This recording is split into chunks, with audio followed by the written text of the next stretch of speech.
to be politically aligned, and the intentions are therefore misconstrued as self-serving.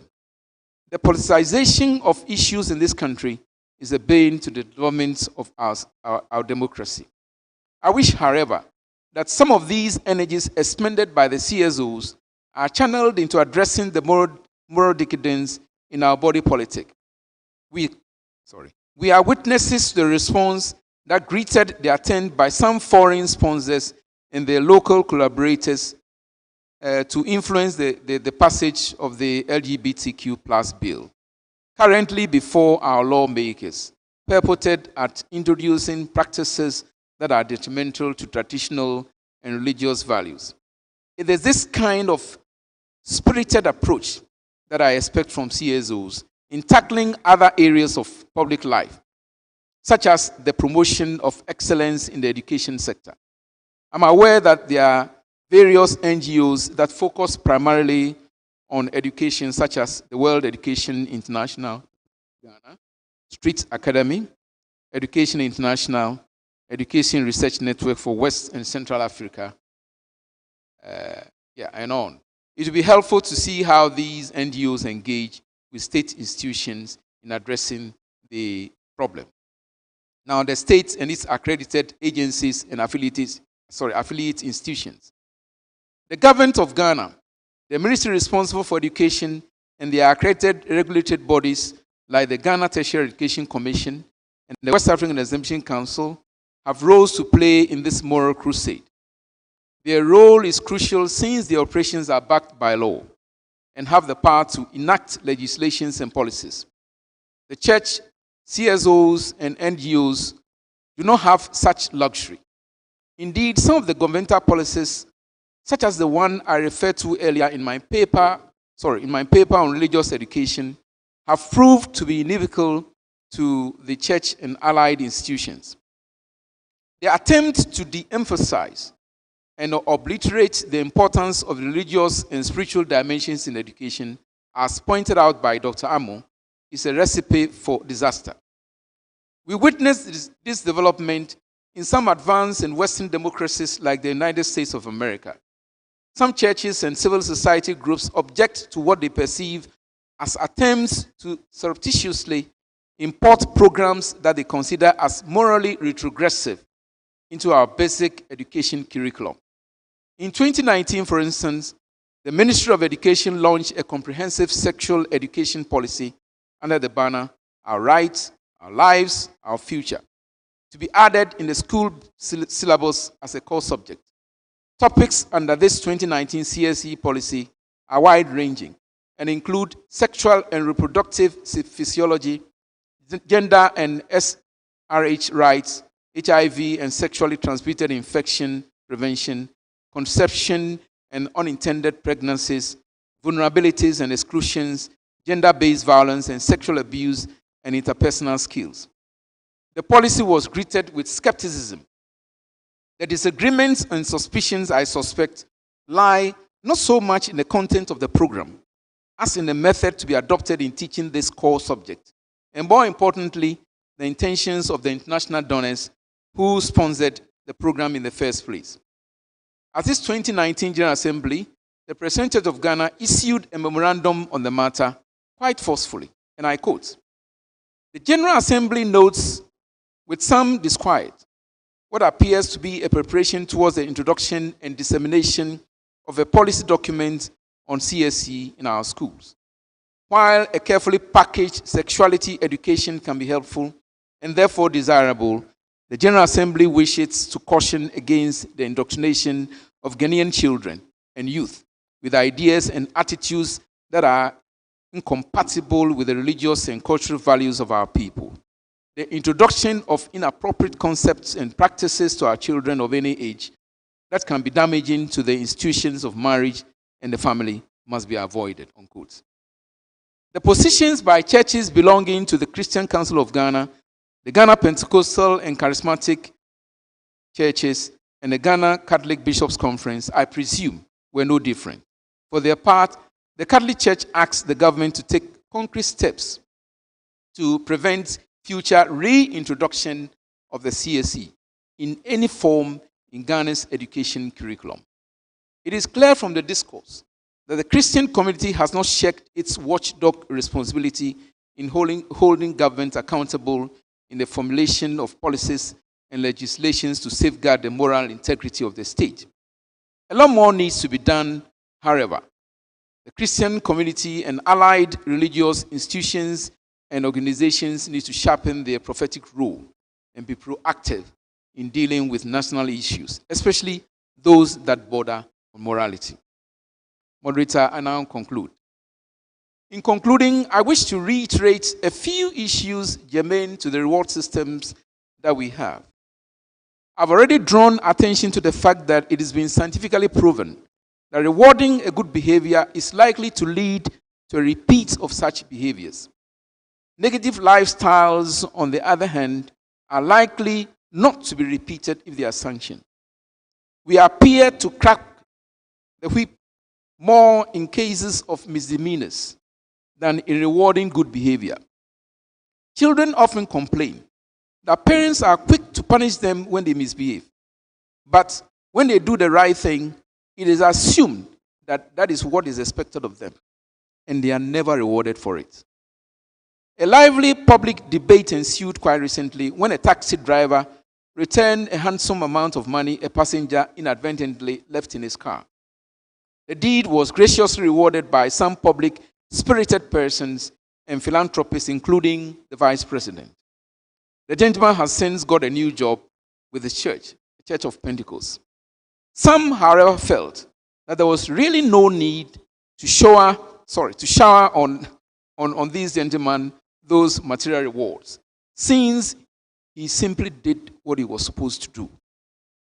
It appears that this kind of mentality plays out in the field we find ourselves as reformers and educators. Of course, we can argue, given our meager salaries, that we do not have the largesse to dish out such material rewards to deserving pupils and students. But it's critical that in our bid to promote excellence in education, we address this imbalance in our reward regimes. What role can the church, the CSOs, NGOs, and state institutions play in this regard? With the ban on corporal punishment, we need to rethink ways we can discourage the unsocial tendencies and lifestyles in our educational institutions. Psychologists now recommend a transformative approach rather than a punitive approach to dealing with delinquent behavior. It is in this vein that some of the leading democracies in the world are re-engineering policies and programs that will lead to the transformation of persons, and hence a change of name from prison services to correctional services. And I think that those of us in the education sector can do no less. Thank you very much, moderator. Thank you very much for your attention.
Thank you very, very, very much, Reverend Professor Philip Lai.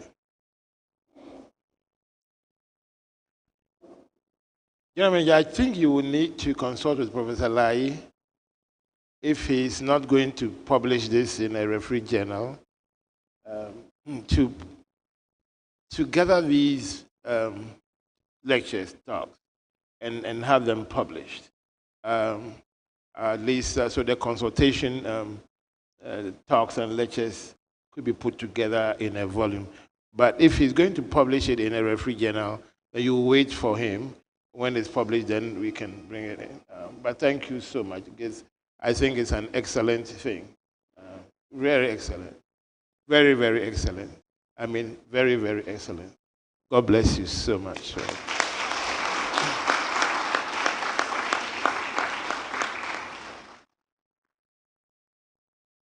We will stand and sing, stand up for Jesus. Only the first stanza.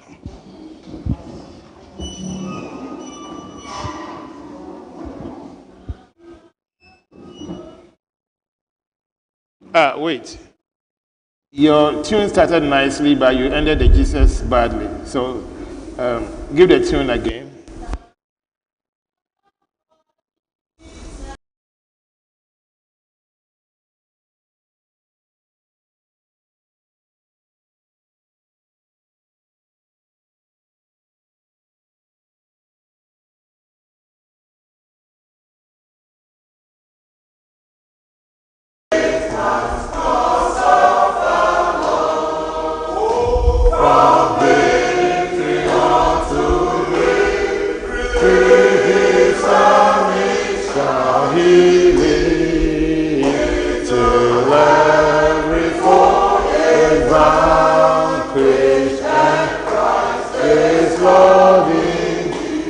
Can you?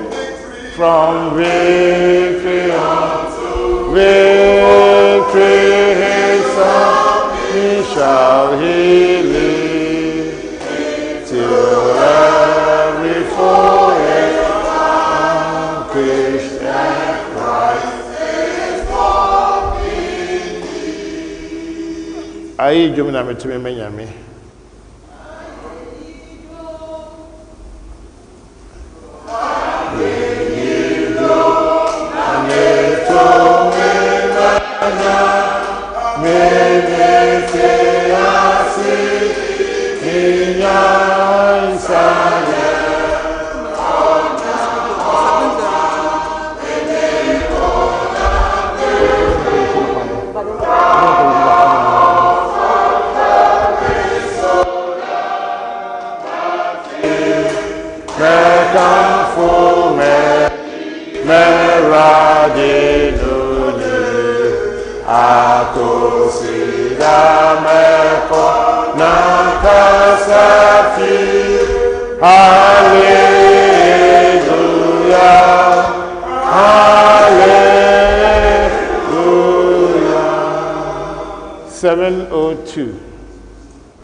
All 7 verses. Ready? Go.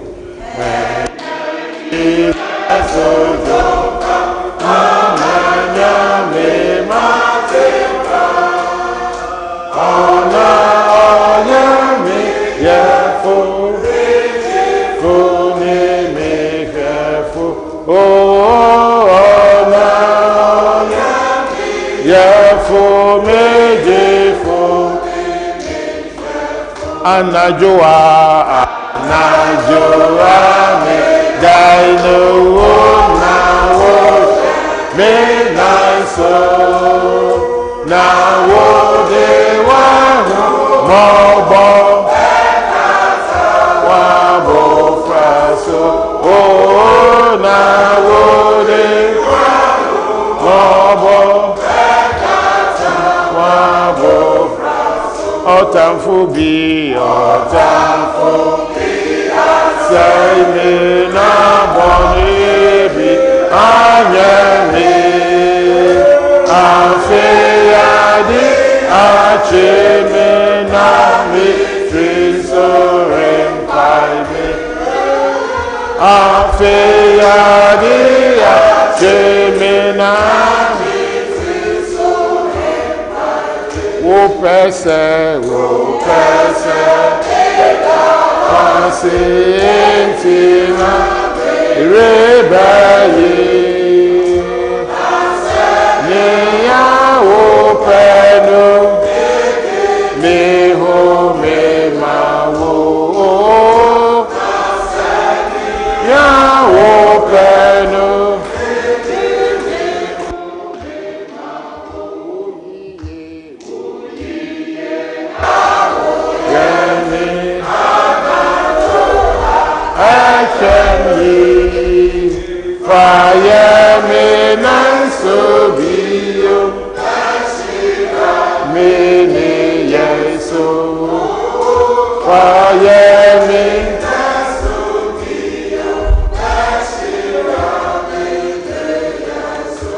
makwanyina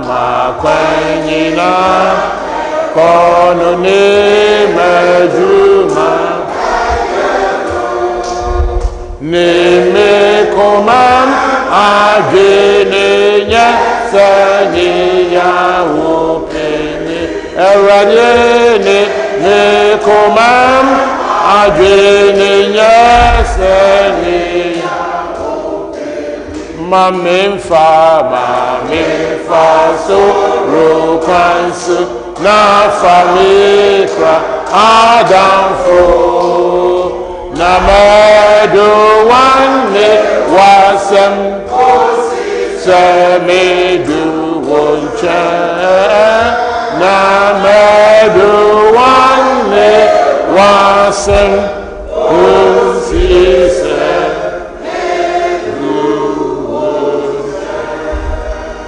Please be seated as I invite the General Manager to introduce our next speaker.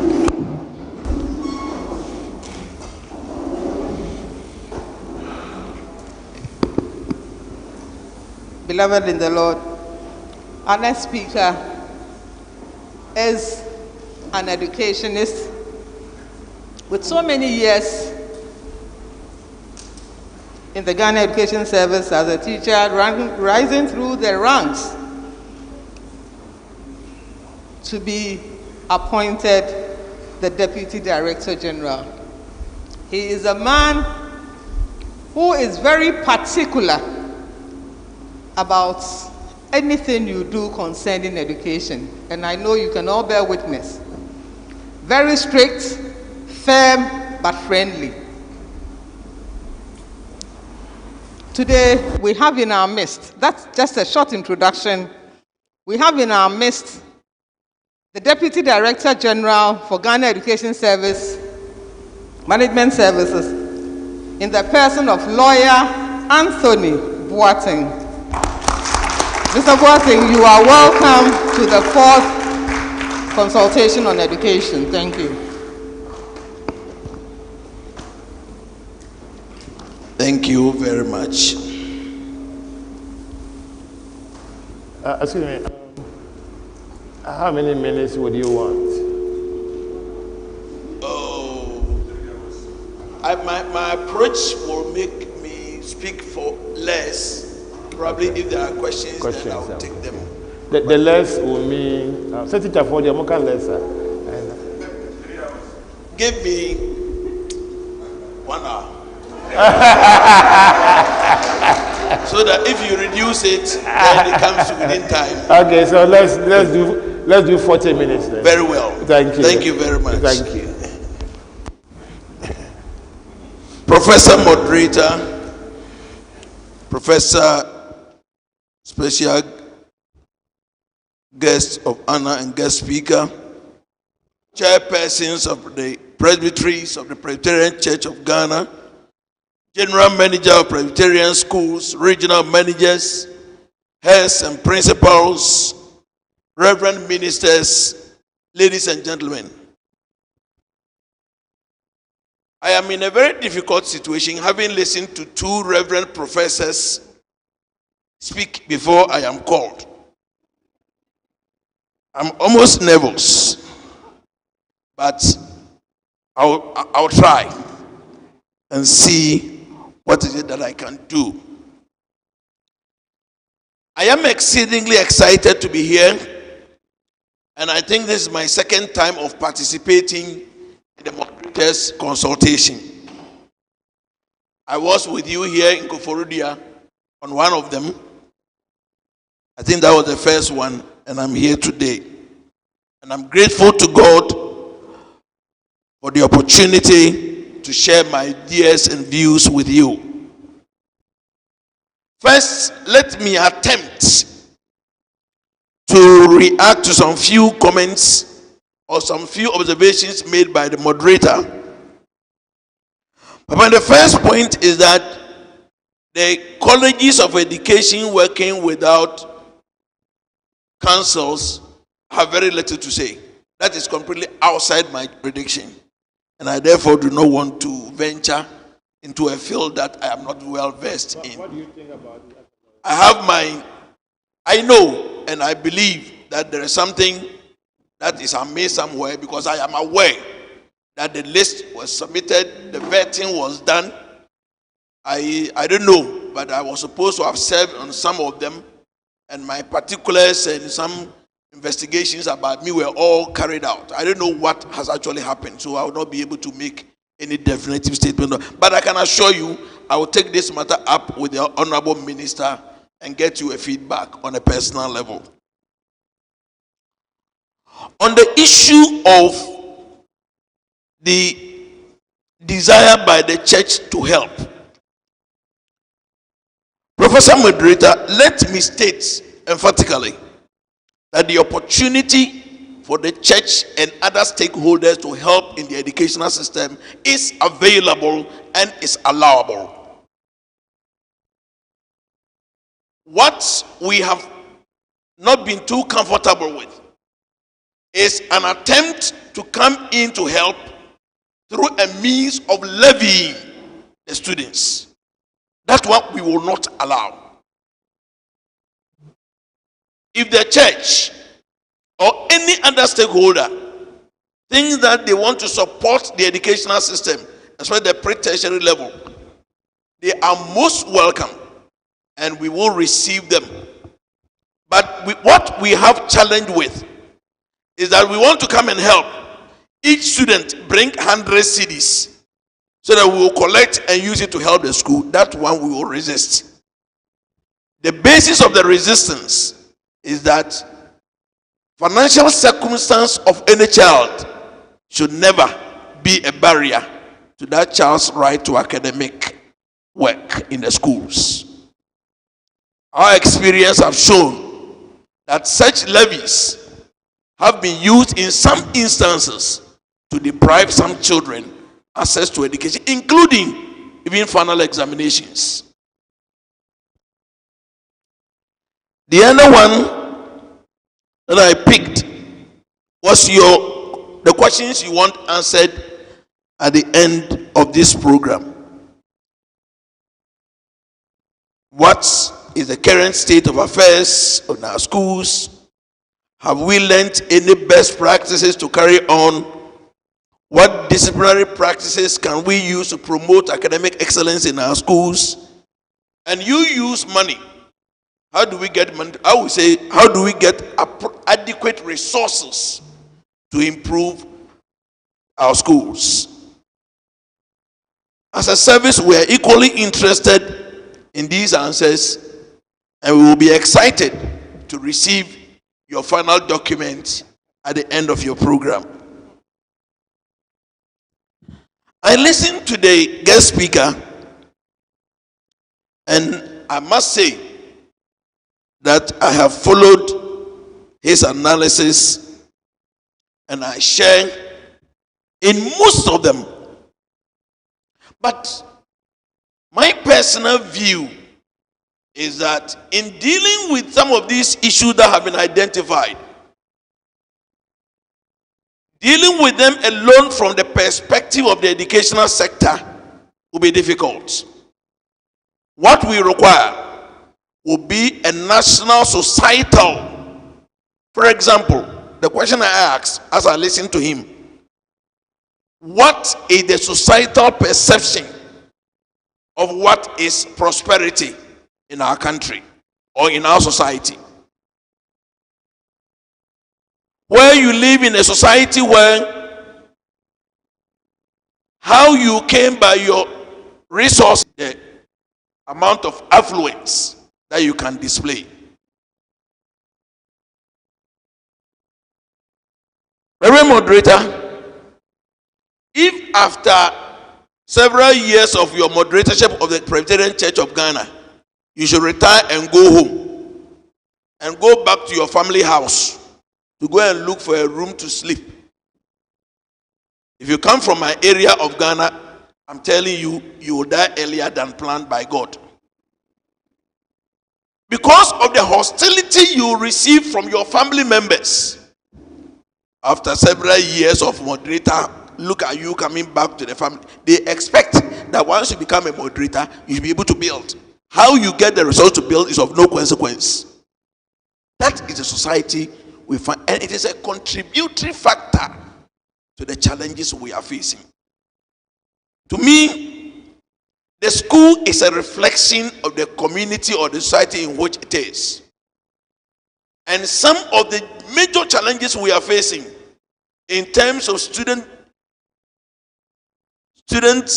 deviant behaviors, instead of staff deviant behaviors, are all reflections of the society in which we live. How do we tackle these from the perspective of the society? But I'll give you a typical example. Last Monday, which was a holiday, so I think it was Friday or so, in my office was this head teacher,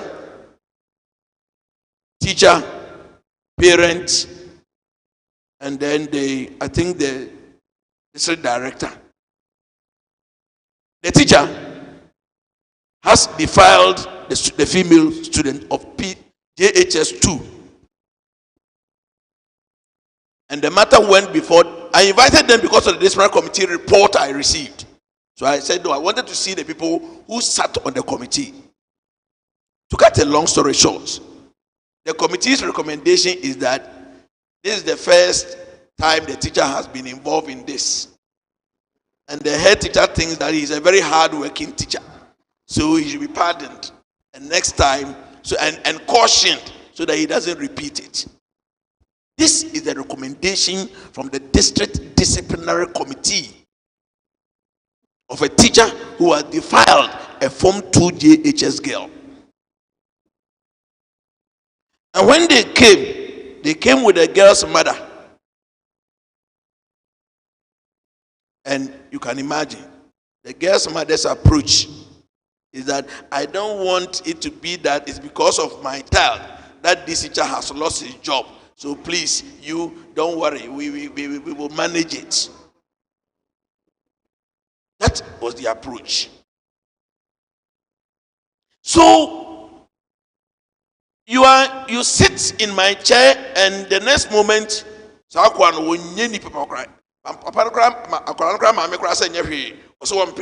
teacher must be punished. That is the attitude that we adopt.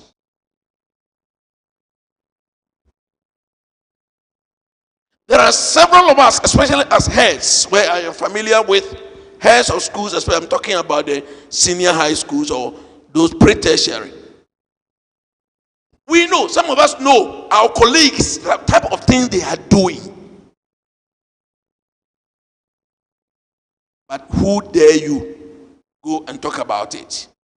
Because you'll be seen, hey, the Holy One.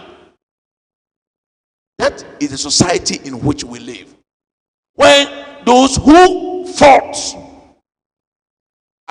they now become the endangered species, and those who want to sanction become the bad ones.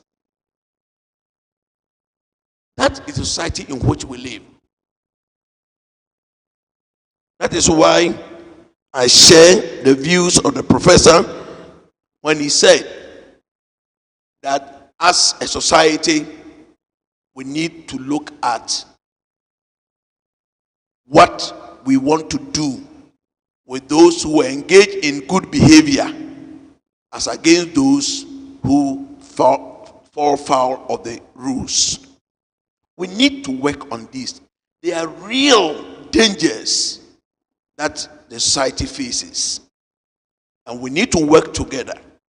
And I am excited because this is the Presbyterian Church Forum. So I would not say Presbyterian, I would say this is a Christian forum. And I will expect to see how much more vigorous and aggressive that the church becomes in confronting some of these challenges that we face as a people. When we undermine the educational system by these corrupt acts, we undermine the very foundation of humanity. Because we begin to produce people who have no conscience, and the society stands to lose out. These are my comments on what I heard. But when I was given the invitation, and I taken a cue from what you told the general manager of Presbyterian schools, that you should attend good schools. Probably when I come back to earth the next time, I'll look for a better school to attend. But when I read the thing, I didn't understand what it meant. So I had to call the general manager and ask, Madam, what exactly do you want me to do? And I told her the school I attended, so she understood me. And he said, oh, we want you to share your views on some of the things that go on in the school that you want to see done properly. He said, oh, okay. Is that why there's long English language? He said, yes. I said, oh, thank you very much. So it's on that perspective that I proceed to address some of the things that I put here. First and foremost, ladies and gentlemen,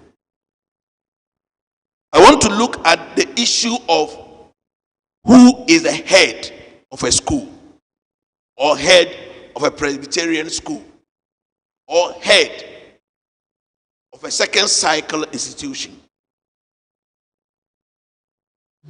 As head of a senior high school, primarily you are seen as an instructional leader, or you should see yourself primarily as an instructional leader. Instructional leader in terms of the fact that you are supposed to produce children who should come out of your institution better than they came in. Better in all respects. Better in heart, better in head, better in hands than how they came in. And you do not do that, or you cannot achieve that, when you are always on a motor bicycle looking for gari and rice to buy. I must be quick to add that I do not envy any head of school in Ghana today for one moment. I don't. I don't envy any head of school at all for the moment. And my case is worse. Whilst you are pondering how to feed your students, I am wondering over how to get teachers back to the classroom and how to feed the students. And Eastern region, we had a meeting with you on Sunday. We had a meeting with you and told you Tuesday things will start moving. Tuesday morning you go and issue a communique. These are the things that we say, and you say this man is. Why would you do that? If even you had issued it today, or even if you had issued it today, I would have understood you that the Tuesday had passed. But we said Tuesday, and Tuesday morning at 9 o'clock you were meeting and passing a resolution, meaning whatever happened you didn't care. As for the resolution, it must be passed. They're not being fair to the system. At least we gave you Tuesday, so you should have waited for Tuesday. Anyway, so as an instructional leader, you need to mobilize the resources at your disposal to make the students who have come into your institution better than before they came in. And in mobilizing these resources, you need the teachers or the staff, you need time, you need money, you need infrastructure, you need that, you need furniture to be able to do that. How do we position ourselves in such a way that we can efficiently and effectively mobilize these resources to make sure that the children we produce are better than they came in. We have heard several schools complaining about furniture, but in several of them, I have no sympathies. At the end of last academic year, we asked all school heads to declare furniture that they required to ensure a successful new academic year. Somebody is today bringing his request for furniture and yet complaining on air that they have no furniture. Some schools did not respond at all, and yet you hear them on air complaining that they have no furniture. At least those who responded, even though we have not been able to give you adequate, we have supplied enough furniture to those who responded. So please, sometimes,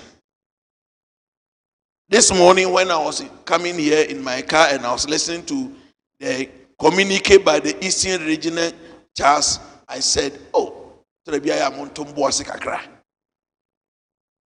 then just after that, another school was complaining about beds.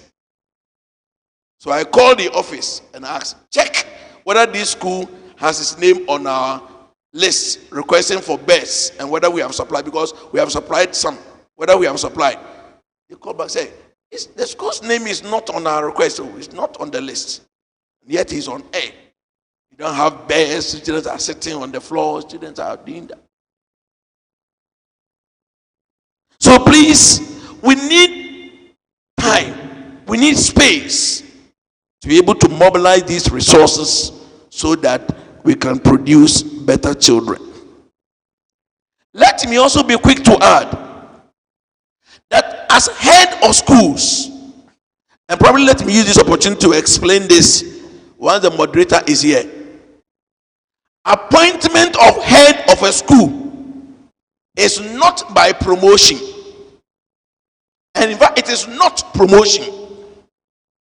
It is only an assignment of responsibility.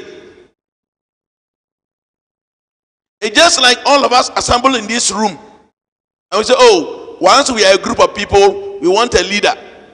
And among us, we look around and say, oh, you lead, at least be the course prefect for now. That is what a head of a school is. Because you will agree with me that in your school, there are deputy directors who are in the classroom teaching. There are principal superintendents who are in classroom teaching. You are a deputy director and you have been asked to be the head of that school. We have only assigned you the responsibility of leading that school. So when you are removed, it's no demotion. Indeed, some argument has come that we should make headship of schools by limited period. Let's say 5 years. At the end of 5 years, you go off. Like the universities do that with deans. We can check. With the deans, you are a dean for a certain number of years. When your time exhausts, you revert to lecturer, and then somebody else becomes the dean. But when some of us become heads, we think it is for life. And therefore, we do what we like.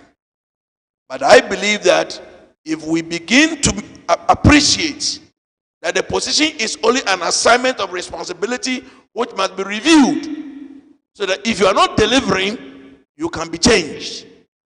Probably we can take up much more, we can take the position much more serious. In the school environment, ladies and gentlemen, you cannot do the work alone. There is no way as head you can do the work alone. You need the cooperation, the support of everybody around, including the students, the staff, parents, the board, the PT. You need everybody to support you to be able to succeed. And therefore, you must have as a priority your ability to court the support and cooperation of these stakeholders. There are institutions where, as I speak, very serious rivalry between the community and the school. I won't mention any region, but there's one particular region in this country where the community school relationship, I don't know what exactly is the problem. But every chief that I know in this region where a major school is located has a problem with the head. I'm not blaming the head, no, and I'm not blaming the chiefs. But I'm saying that as heads, we need to improve upon our relationship with our stakeholders. And it becomes worse with the mission schools. Where it is convenient, it is genius. I said I should do this. When it is convenient, oh, it's a church that asked me to do that. And then they maneuver between the two. But what will be the end result? What we need is our ability to organize, mobilize, and use everybody who has a role to play in the running of the school so that the work can become easier and much more effective and successful. In talking about stakeholders and their roles, let me talk about the personal relationship. Let not use the word personal. The working relationship between heads and their staff. Working relationship between staff and their heads.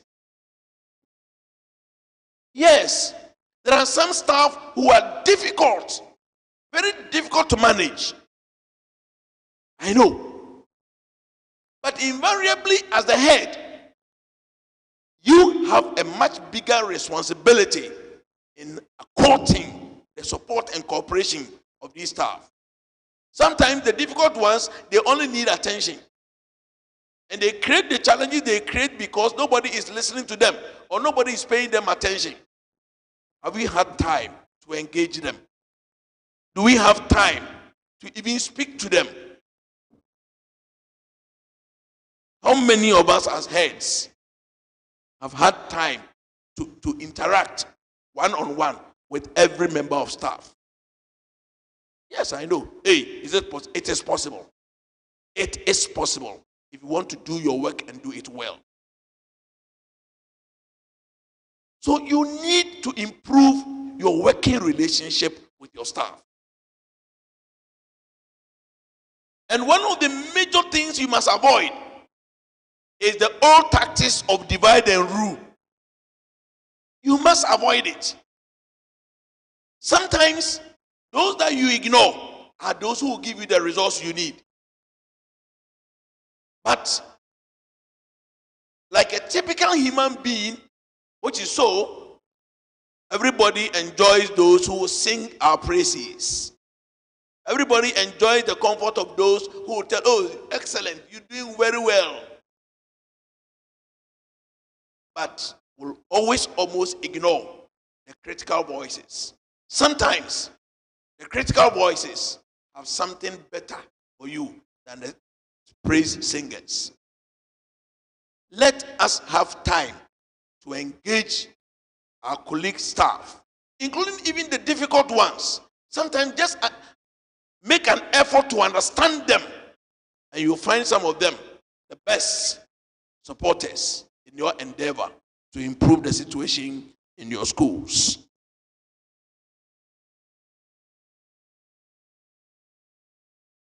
There are heads of some schools who have issues with their boards.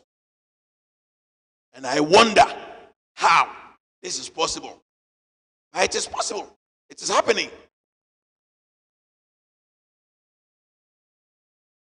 As head of a school, your immediate advisors are members of your board. And therefore, you must be working hand in hand with the board. There are some heads who, because of the attitude of the board chairman, doesn't even want to call a board meeting.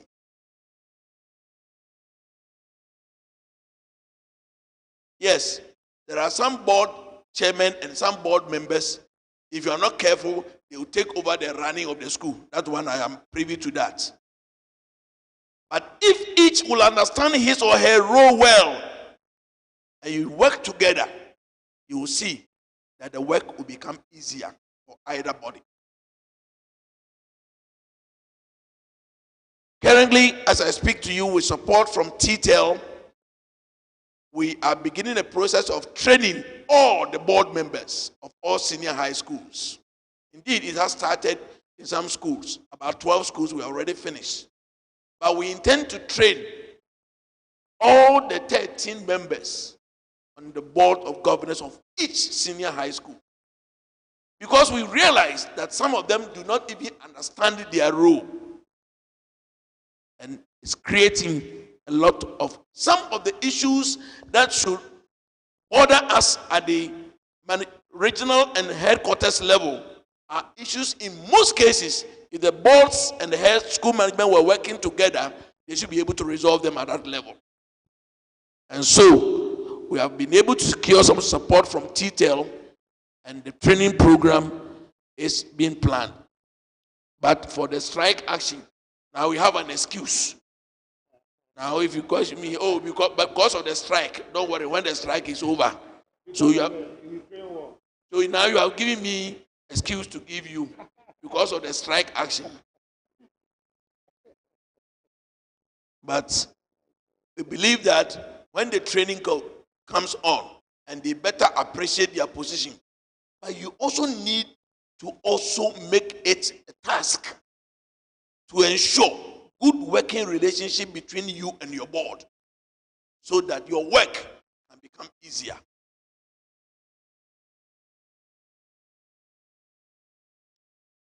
This brings me to the issue of building the relationship between heads and staff. You are there and you see a long letter of petition. You know the teachers, they can write bao. They can write. Sometimes you open it, hey, what is this? You have to read everything. And it's complaining one way or the other about the head. You'll find that the central theme is the relationship between the head and the staff.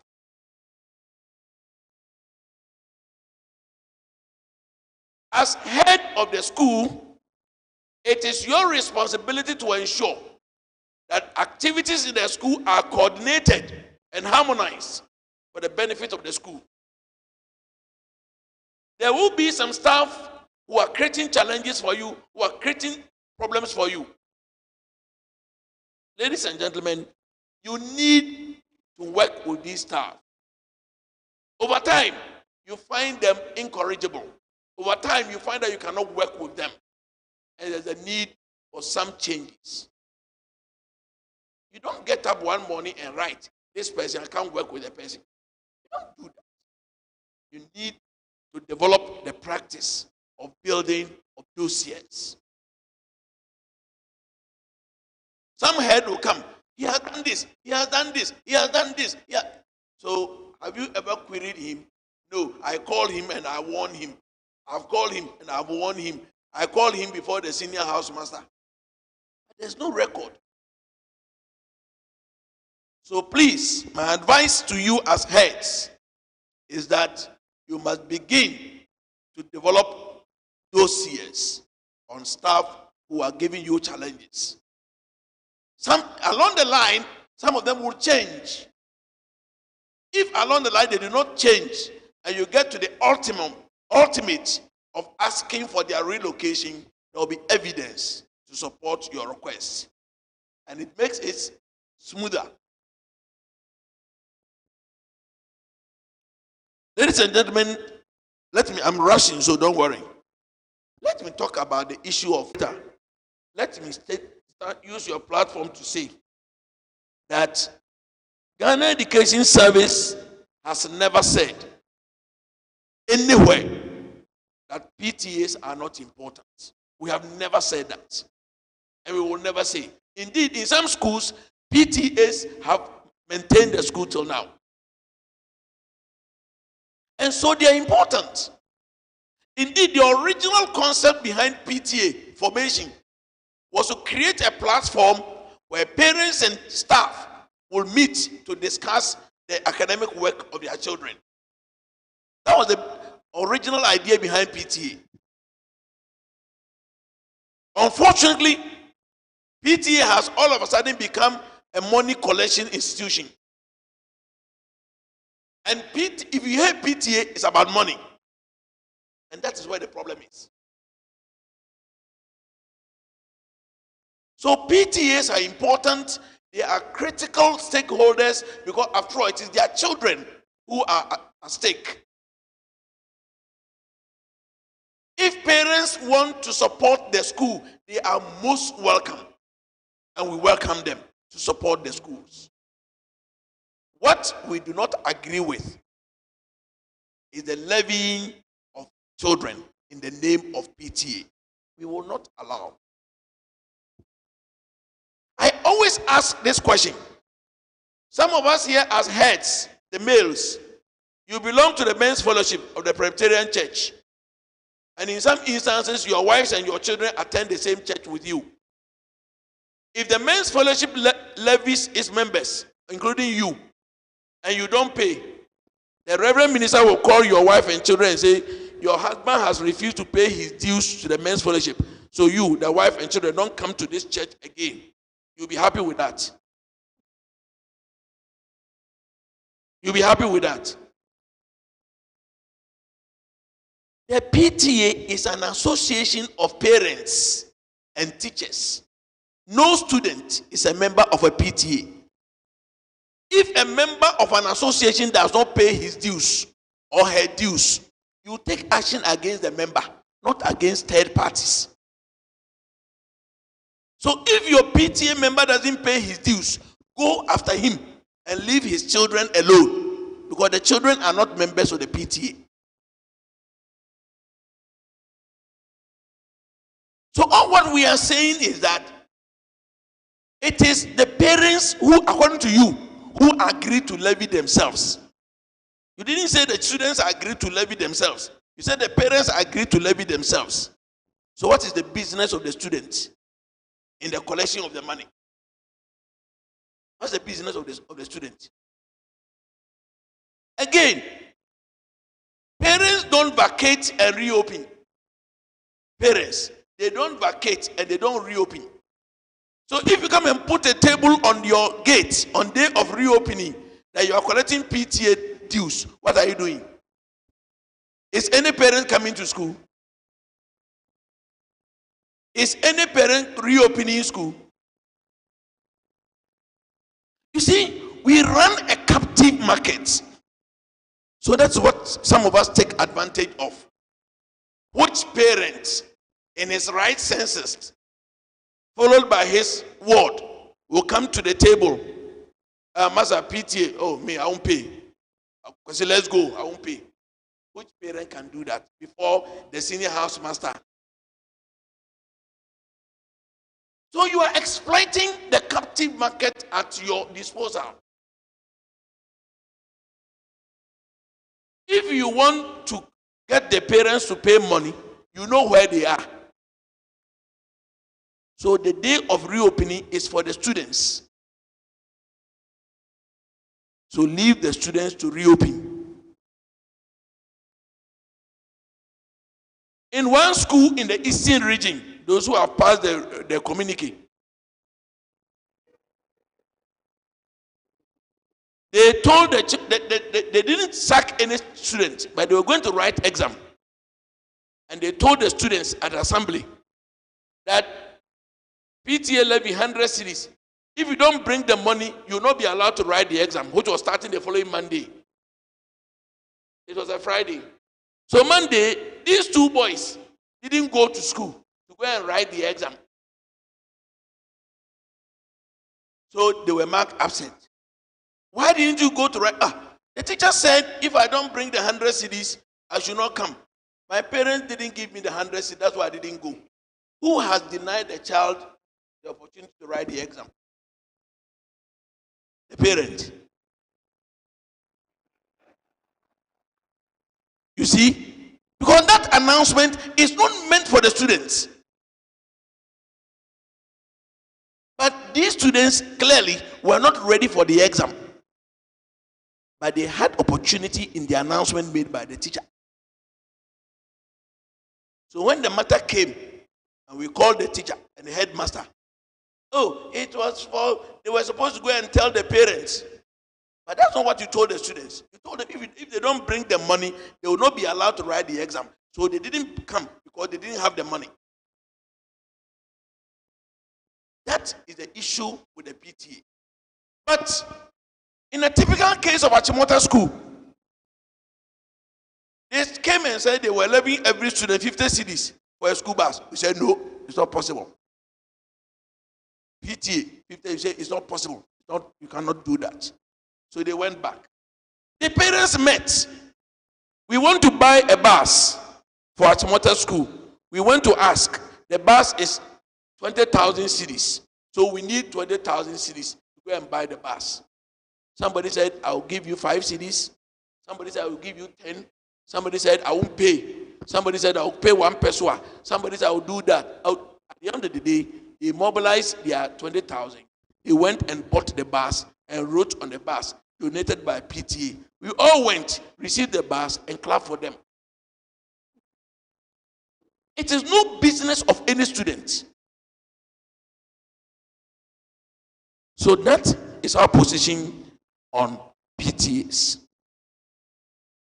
Levies. In the presentation by the guest speaker, he spoke about sale of pamphlets and textbooks at the tertiary level. I will not go there. But in our senior high school, in some instances, it is worse. Teachers organize extra classes for money. And if you don't attend that extra class to go and pay the money, you will fail. If you don't fail, you will be very uncomfortable. Sometimes they reserve some topics for the extra class. So those who cannot afford are at a disadvantage.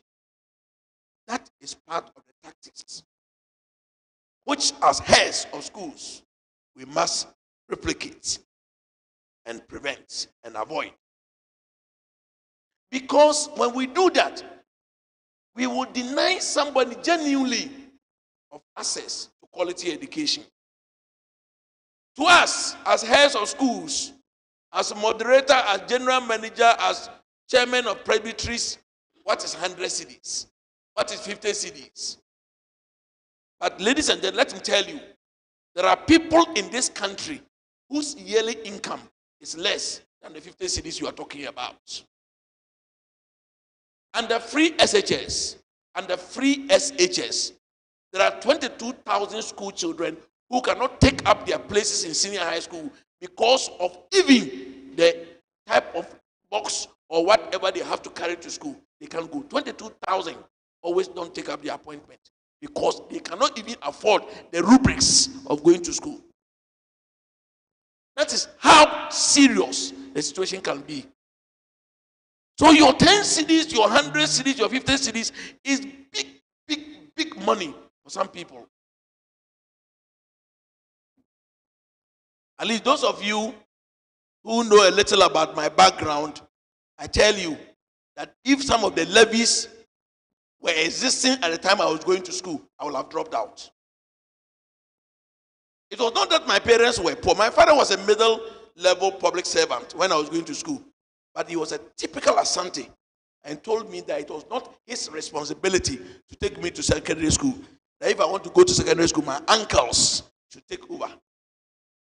So he will not pay. And I didn't have an uncle. My grandmother had only one man who had died earlier before I started secondary school. So I had no uncle. So it was my grandmother, my mother's mother, who was responsible for my secondary education. And if I tell you I went through, you clap. If you don't cry, you clap. So there are several of such people like me there. And that is why we must be very careful. One issue that has come up seriously, including Presbyterian schools, is the accumulation of debts by heads of institutions. People who are planning to retire, people who are planning to go on reposting, consciously, deliberately accumulates sundry creditors, running into hundreds of thousands of cedis. And then the next moment they have retired. The next moment they are on reposting. When they are going on reposting too, they want a school where they have a clean sheet so that they will go and start. How do they do it? How do they get the debt? Papa, they will come and buy your books. And you see, what happens is that if you're a publisher, come and see me, I'll get somebody to do that for you. Oh, this book is good for my students. I want it. So bring a certain quantity. Most of the time, they will take even more, about double the number, because their commission depends on the quantity that they collect. So they will take and ideally, it is sell and pay basis. Oh, you brought 100. When you come, oh, I've sold 50. That's your money for the 50. The 50 are there. No. In our system, they will commit to the 100 and take their commission on the 100. And they put it in the book. So if only 20 students buy, the publisher has sold 100 books to the school. So when he comes back, he's coming back to collect his money for 100. And if you don't pay, it becomes debt. In fact, food that were bought at the time students were paying fees are still debts in our books that we must pay. School uniform that were sold to students at the time they were paying for and who the students paid for are now debts in our books. Quite recently, I don't know whether you heard it, 13 schools had all their accounts garnished by a supplier. 13 senior high schools had their accounts garnished. Touch the head and you will hear the stories. This must stop because we have decided that including all those who have retired, we are sending the law enforcement agencies after them. We will bring all of them to justice. If auditors come to your school and they audit you, they will usually issue you with management letters and give you 30 working days to respond. Many of us are not responding. Many of us are not responding. And so we end up at the Public Accounts Committee. And when we are going to Public Accounts Committee, then they will bring, oh, I have done this, I have done. And if you had given those responses to the auditors, those matters would not have come up. So these days what we are doing is that if we are invited to Public Accounts Committee, we look for the issues and you, the head, you will sit in front and we will sit behind. And our task will be to identify you. That is the headmaster who was involved. So he's here. And then you will answer. I don't know whether you heard about Western Region. Those of you who are from Western Region, the Auditor General has given, the Attorney General actually has given directive that 5 of your colleagues should be prosecuted under the Public Financial Management Act. If you have not heard, I'm telling you, 5 of you have been advised by Attorney General to be prosecuted. Why do we want to go through that stress? Why? When they give you the management letter, respond. After all, if even, but this one, don't hear this one. If even there's something, talk to them. They are human. They are Ghanaians. But if you don't respond, it is picked for Public Accounts Committee and you will appear.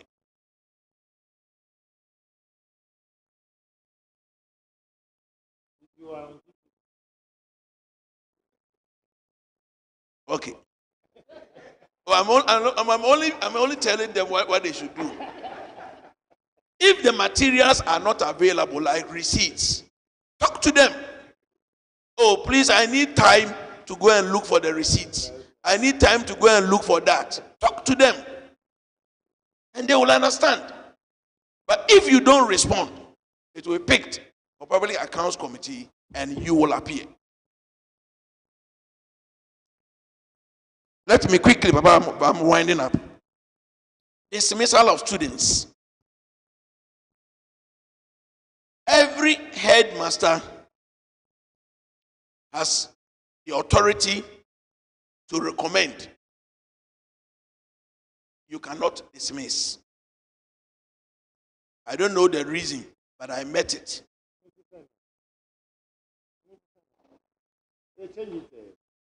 No, Baba. You are a lawyer. It can be abused sometimes. Dismissal is so drastic that it is expected that it must go through a certain scrutiny, so that when it is confirmed, then everybody knows that the right thing has been done. So, you go through all the processes and you make the recommendation to your board. The board will review the reports and agree that the student ought to be dismissed. Then they will forward it to the Director General, because we want to be sure that the student deserves to be dismissed. In some instances, we have had situations where we have changed dismissal to change of school. Sometimes we have changed dismissal to deboardinization. We have changed dismissal to something else. The idea is to make sure that we do not unduly, I'm not saying we do not unduly destroy a child, especially a teenager who is probably acting out of youthful exuberance. Staff.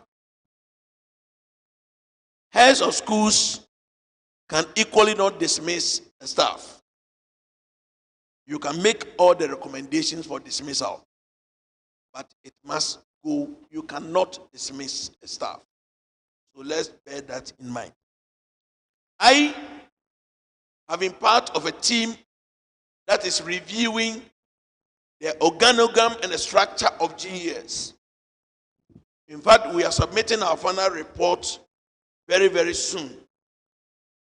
One of the things that is not final anyway, but I'm telling you some of the things. One of the things that is being advocated is to devolution of GES to the school level. We want to give authority to the school heads and the school boards to be able to take certain decisions aimed at improving performance of the schools. Should it not be the duty of the head, for example, to determine that this teacher for this month should not be paid for no work done? Should it not be the duty of a head to decide that you, this teacher, because of this and this and this, you can't work in this school environment? And probably release a person to the district office for some reposting. We should be able to look at that. But you see, naturally and everywhere, everybody is scared of change. Hey, be careful it's not abused. But if it's not abused, how can it be implemented? Let us experiment. Let it be abused. Let's deal with the abuses so that the system can operate. It's being strongly advocated. I hope and pray that it will see the light of day. Finally, I want to talk about the issue of role of the headmaster as a Presbyterian staff and as staff of GES. The professor moderator mentioned it. He said when you were newly appointed, you were reminded that you had two masters, both of the church and of the state. Yes. You are an officer of the church and of the state. And you need to find a way of playing this role effectively without compromising each other. But don't forget, but you were employed by somebody. And you are paid by somebody. And then you are protecting the interests of somebody else. How do you balance this role? And as I said earlier, when it is convenient for you, you shift to the church. When it's convenient to you, it's years. But you need to sit down and consciously look at what is it that you have to do to make sure that you play this dual responsibility or obligatory roles in such a way that you yourself are comfortable. Let me give you one typical example. Your general manager, he hasn't told you. I'll tell you because he hasn't told you. On the Ascension Day, you know when the Ascension Day, she issued a notice declaring public holiday in all Presbyterian schools. So I called her. I said, hey, since when did you begin declaring public holiday in public schools? Oh, it is a practice. It's Ascension Day. I said, everybody knows that it's Ascension Day. But is it your duty to declare holiday in public schools? To her, as a Presbyterian, the Ascension Day is come, so the students must stay at home. But she forgot that she's also a servant of the state. Her case was better because she was very apologetic and there was little we could do. But one of them, who was apparently copying from her, did not see anything wrong. After all, we also own the school. We can close down the school. Say, no problem. Recently, one of her schools has become vacant. And he wanted a head. So she came and said, oh, but you can declare holiday in public schools. You can't appoint one head. Go ahead and appoint the head. I told her, you can declare public holiday in public schools. You need only one head. You can't appoint. Go ahead. Go and appoint him. But the point I'm making is that you need to think about it consciously and see what is it that you have to do so that you can. Because sometimes you can irritate the church and they will be on your neck. Sometimes you can irritate the state and they'll be on your neck. So how do you balance the two in such a way that you yourself, you are comfortable, the work is going on, and all the other stakeholders can effectively and efficiently contribute towards the progress of the school?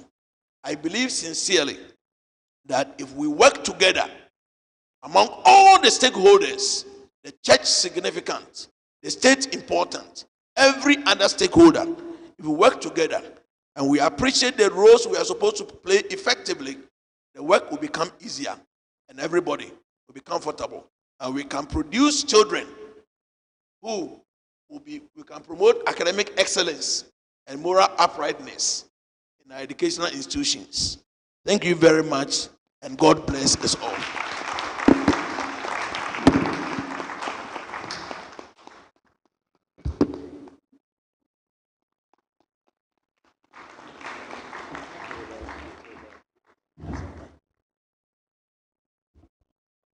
Shall we please rise and sing Moto Jumpama Ajenkwa Oni Yehoah? All 4 verses, please. I am testing your Presbyterianness when I ask you all to sing all the 4 verses, and I'm watching your faces and your mouth. Moto Jumpama Ajenkwa Oni Yehoah. 2.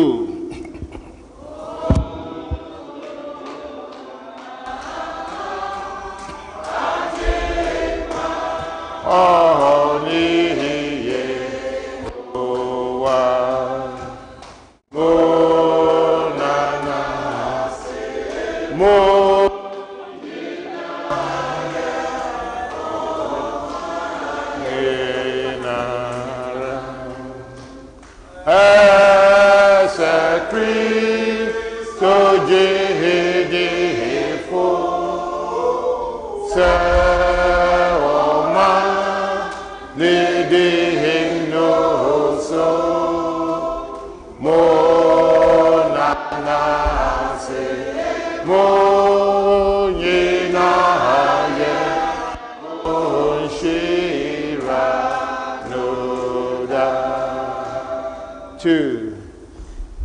Christo manfo ne pamfo o kawo o pe na wo yi ne asoge yeho rafe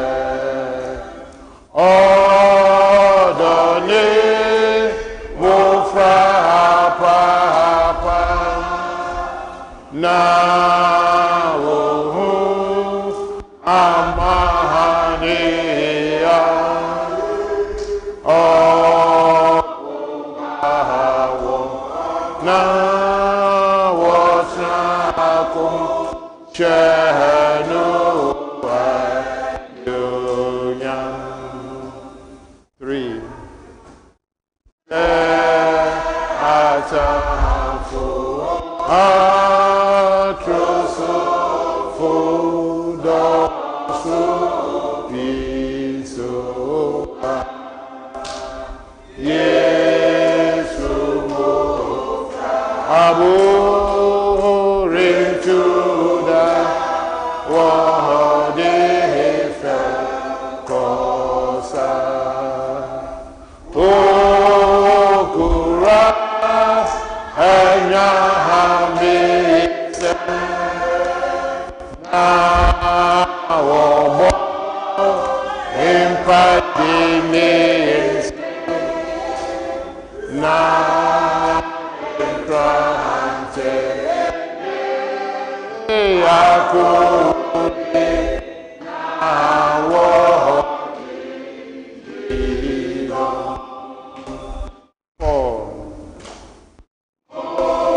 Please be seated.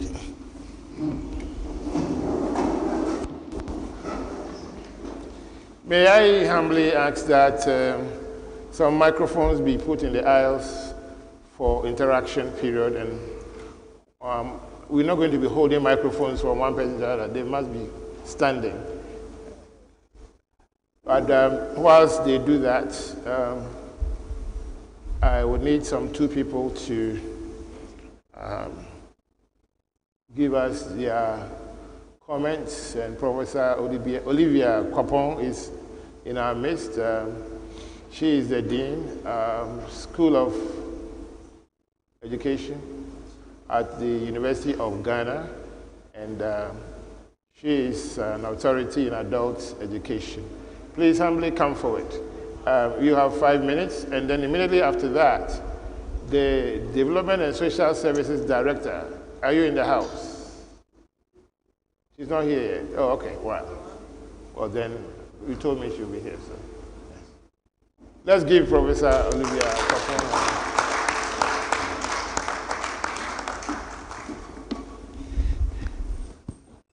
Thank you, Professor Moderator Chair.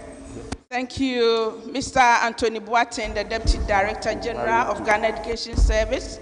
Thank you, Professor Philip Laye, for that insightful keynote presentation. Thank you, General Manager and all distinguished personalities here. I am, as has been said, I just make a quick comment, and I hope to be that 5 minutes brief. I'll be very happy to do that. I start with this quote. I associate myself with all the presentations that has come out, and really they speak my heart, they speak my mind. And I want to support the presentations with this quote. If you go online, some will say it's fake, it's not true, and all of that. They are entitled to their opinion, but for me, the content is true and the reality is clear. And it's kind of noted as a February 2nd, 1835 statement by Lord Macaulay to the British Parliament. I have traveled across the length and breadth of Africa, and I have not seen one person who is a beggar, who is a thief. Such wealth I have seen in this country, such high moral values, people of such caliber, that I do not think we would ever conquer this country unless we break the very backbone of this nation, which is her spiritual and cultural heritage. And therefore, I propose that we replace her old and ancient education system, her culture.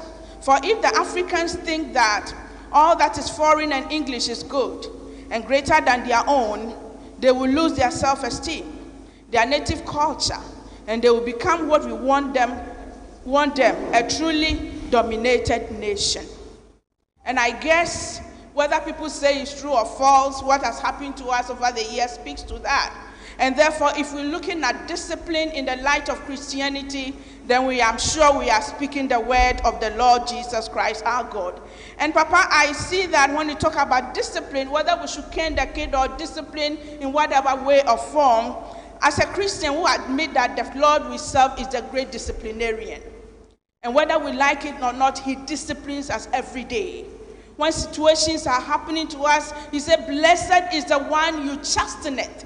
Blessed is the one the Lord chasteneth and teach us his laws. And he is doing that every day. And blessed is you when you mess up and the Lord gives you opportunity to, rework it through trials and issues and temptations. Blessed is you. It's better to get, I said the Lord, he punishes us all the time.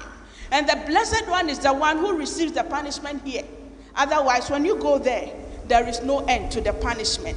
And therefore, if we serve a living God who believes so much in discipline to state us right, to commit us to his laws and his commandments, then why can't we, as parents, do that, and as teachers and instructors in diverse forms?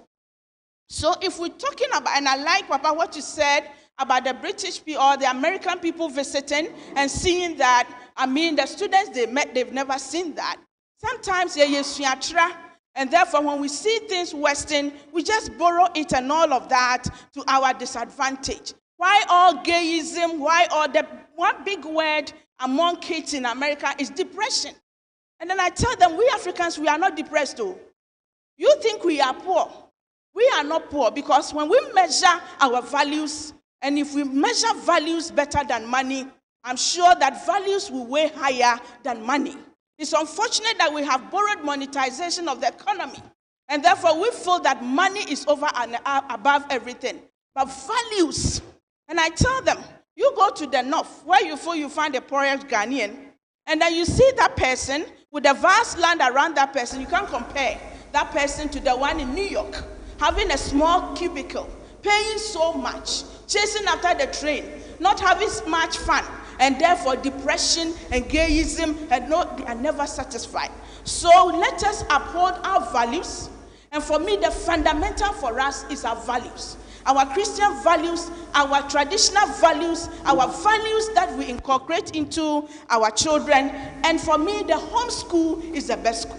We are educators here, but I feel that we are also parents. Sometimes we are limited in how far we can go. But if we do it in our individual homes and train up the child the way he or she should go, I am sure that when they go to school, they'll ask you, who is your mother? And then, who is your father? And they say, wow, you have trained your kids very well, because they will translate it to the school and the workplace and all of that. I really understand as an adult educator, I really understand the principles of not dismissal.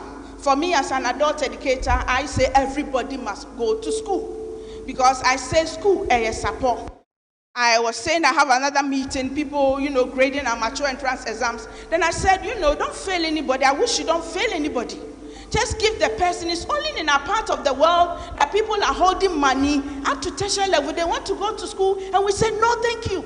Don't come, because then one born, one pass it, one qualified. I said, what is this? I mean, for me, I approach education as a health sector. And I feel that we should give opportunity for those who are upborn even before the brilliant ones, because they need it most. Just as when you go to the hospital and you are in the most critical position, they say it's an emergency. And therefore, those who we say are upborn should even be given that emergency treatment. And for me, let them come. I don't like the word fail. But if you want to use it, let them go through all the process, the 4 years, the 12 years, and all of that, and give them that F. For me, still there is value addition. They are better than when they had not come at all. Their language, their dressing, and all of that, their orientation, their demeanor. And the school environment is a polishing environment. And we teachers, ask me, I feel the best way of getting enhanced is the socialization. As for the chew, pour, pass, and forget, that's not what makes us us. But when we have walked through with our friends and then interacted and all of that, that is the best informal learning. That is what we take away. And you cannot put any value on that. It's a socialization process. And once we give them opportunity to sail through, the country will be better. Because for me, a school education is not for the privileged, but it is a right. And everybody must get that. So when Director General speaks about don't dismiss, who dismissing a queen? If your kid is bad, gone are those days who papa say my pamo. I'm not sure at this time you will pummel your child from the home because the child is true one. But a good parent is the one who will bring that child closer and all. I'm sure when they've gone, when an educated person, I'm Robada, well, raising Ganda. Sometimes yes, but I'm sure it's a polished one. So let us see education in this sense of value and create all the opportunity. But bottom line, and most critically, let us emphasize our values and how we inculcate it on them. When we do that, their integrity will stand high. Thank you very much for the opportunity.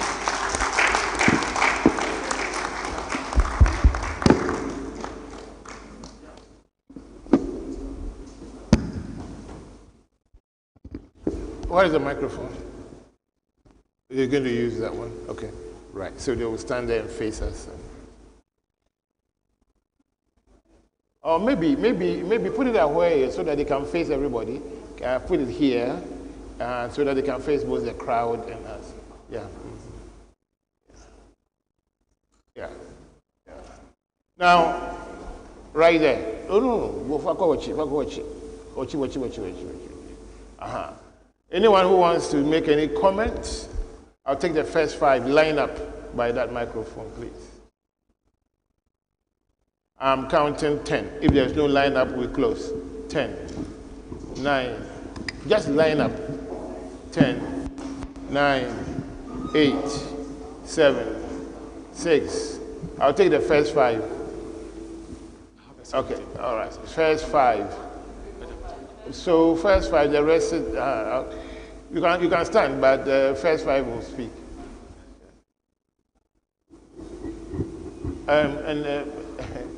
Technical man, raise the mic according to height.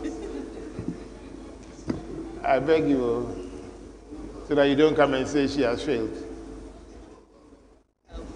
Thank you very much, Professor Akwapong. God bless you. Yes, your name, your institution. And may I humbly ask, I'll take your portion of the questions. all the five will speak, and then you will. Thank you very much, Papa. I'm Augustina Jiman-Kranting from Mampong Presec. My question goes to Director General, Deputy Director General. With this issue about money and parents unable to help, we are having challenges with the health system, especially when the students are sick. You take students to the hospital and you take care of the bills.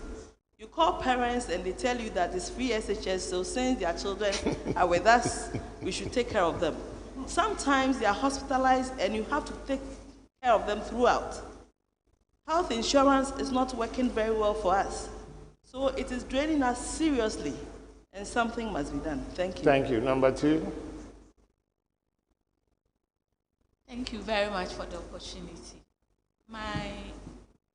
It's not a question though, it's a plea. I want to say that... Have you mentioned your name? Bernice Mensah Akute, Presbyterian High Technical Educo. The mic hasn't done anything, it's you. Yes, right. I want to plead that whenever our employers or leaders are talking to us, the first statement sometimes we want to hear by way of encouragement is that the little we have put in, you appreciate it. Because it is not easy. An example is talking to students for a whole week anytime you have a meal on their table. When there is only gari, they have to eat in the afternoon and eat it in the evening for almost the whole week, and you need to let them understand that we'll change whatever that will go with it. It is a Ghanaian food. It will still give you this, and talk and talk and talk. Yes, almost, sometimes. No, be specific. Yes. About yes, 5 days. That is what we have. 5 days. Not 5 days continuously. Well, but be specific. I want to be. But for 3 days, for 2 days. Lunch, supper. Lunch, supper. Yes. Day 1, lunch, supper, day 2. Yes. Lunch, supper, day 3. Yes. Is that something like? Have you experienced that up to day 3? I have experienced up to day 2. Up to day 2. Yes. Lunch, supper, lunch, supper. Yes. And you have to explain this. Yes, so that the gari, we make it maybe gari jollof in the lunch. Lawyer, in the as evening, for this one, we have to as make for this it one, if it is eba with a different stew. Yeah. So we need some kind of appreciation. No, it's a question actually. Thank you very much. Next. Thank you, Papa. I'm David Ojija, Presec Legon. We don't hear you. I think the microphone is shorter than you. Yeah.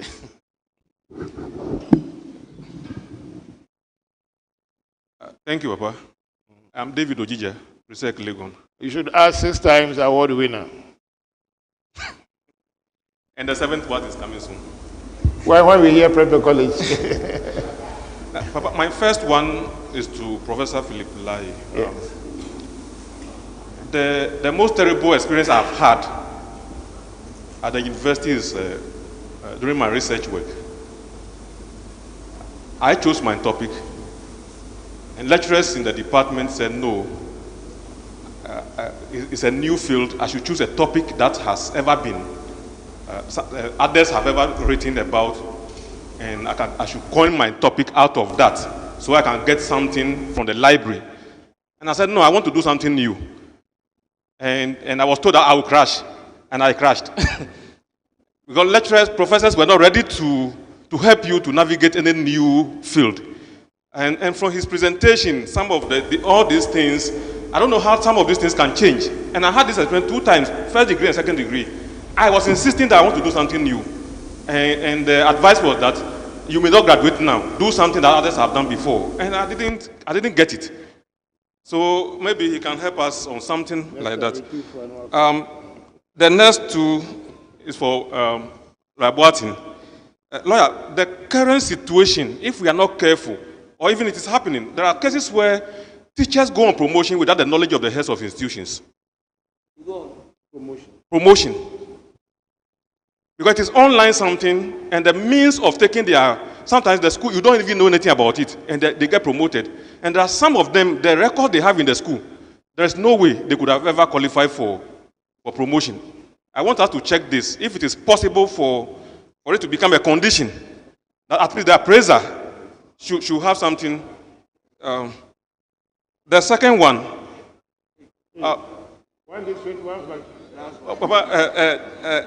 Just two more quick ones.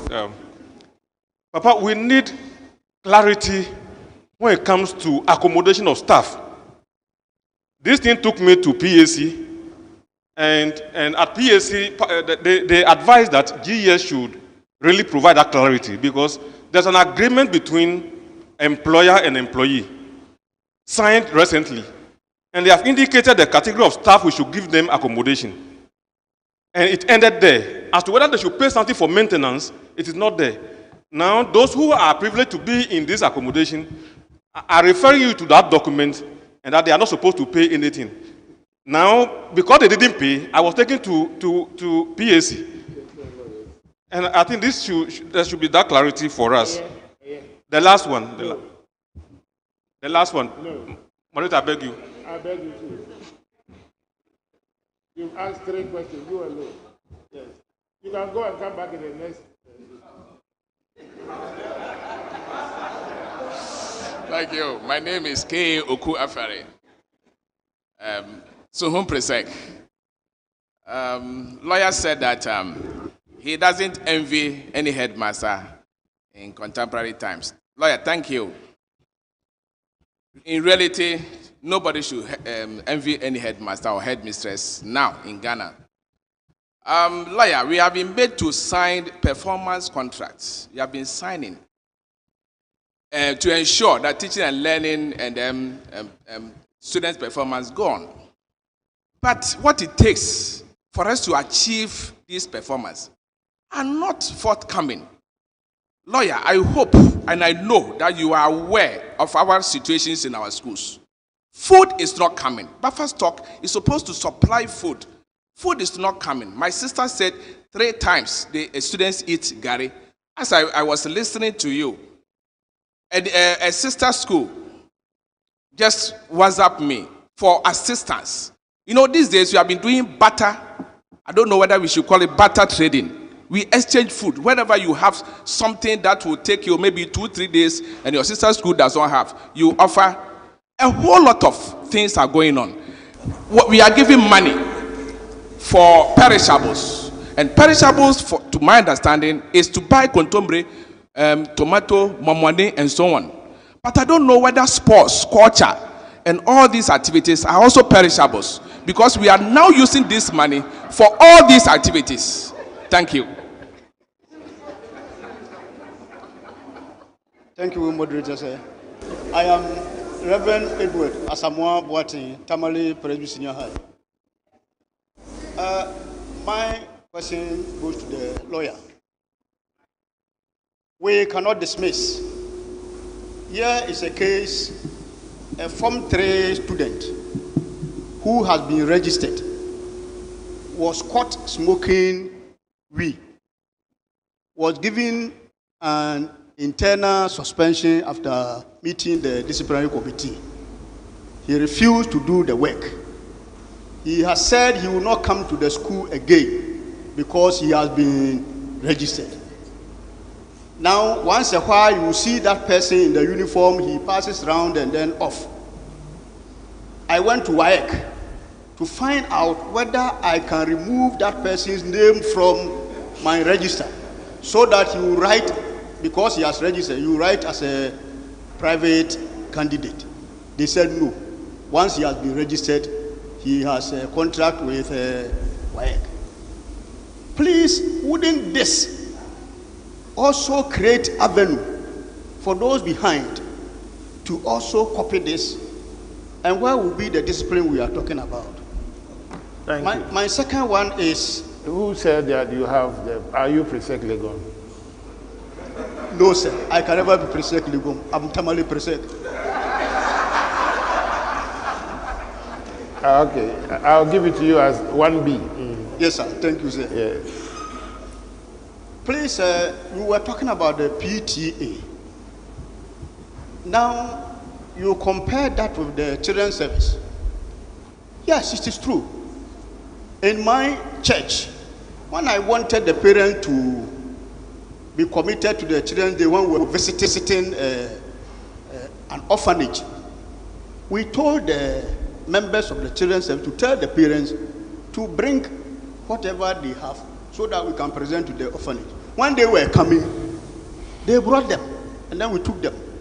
Here is a case in the school.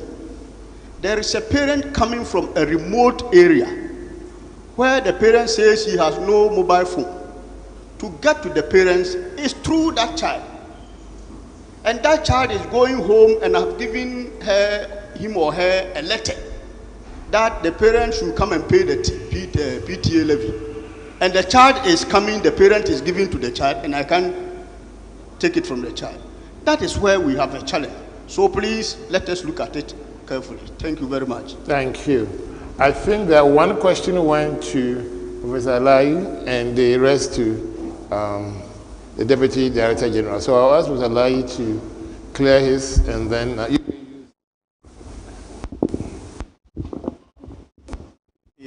thank you very much, Moderator. To Mr. Ojije's question, it has to do with the research topic. If at that level, I presume that this would probably be at the master's or the PhD level, at the very higher level. If you're going to do something that somebody has done before or somebody has already done, there's no use, doing it. The supervisors or examiners will know what contribution your work is going to bring to academia or to scholarship. So there ought to be some freshness to it. This question of something that is completely novel and fresh is a matter of interpretation, really.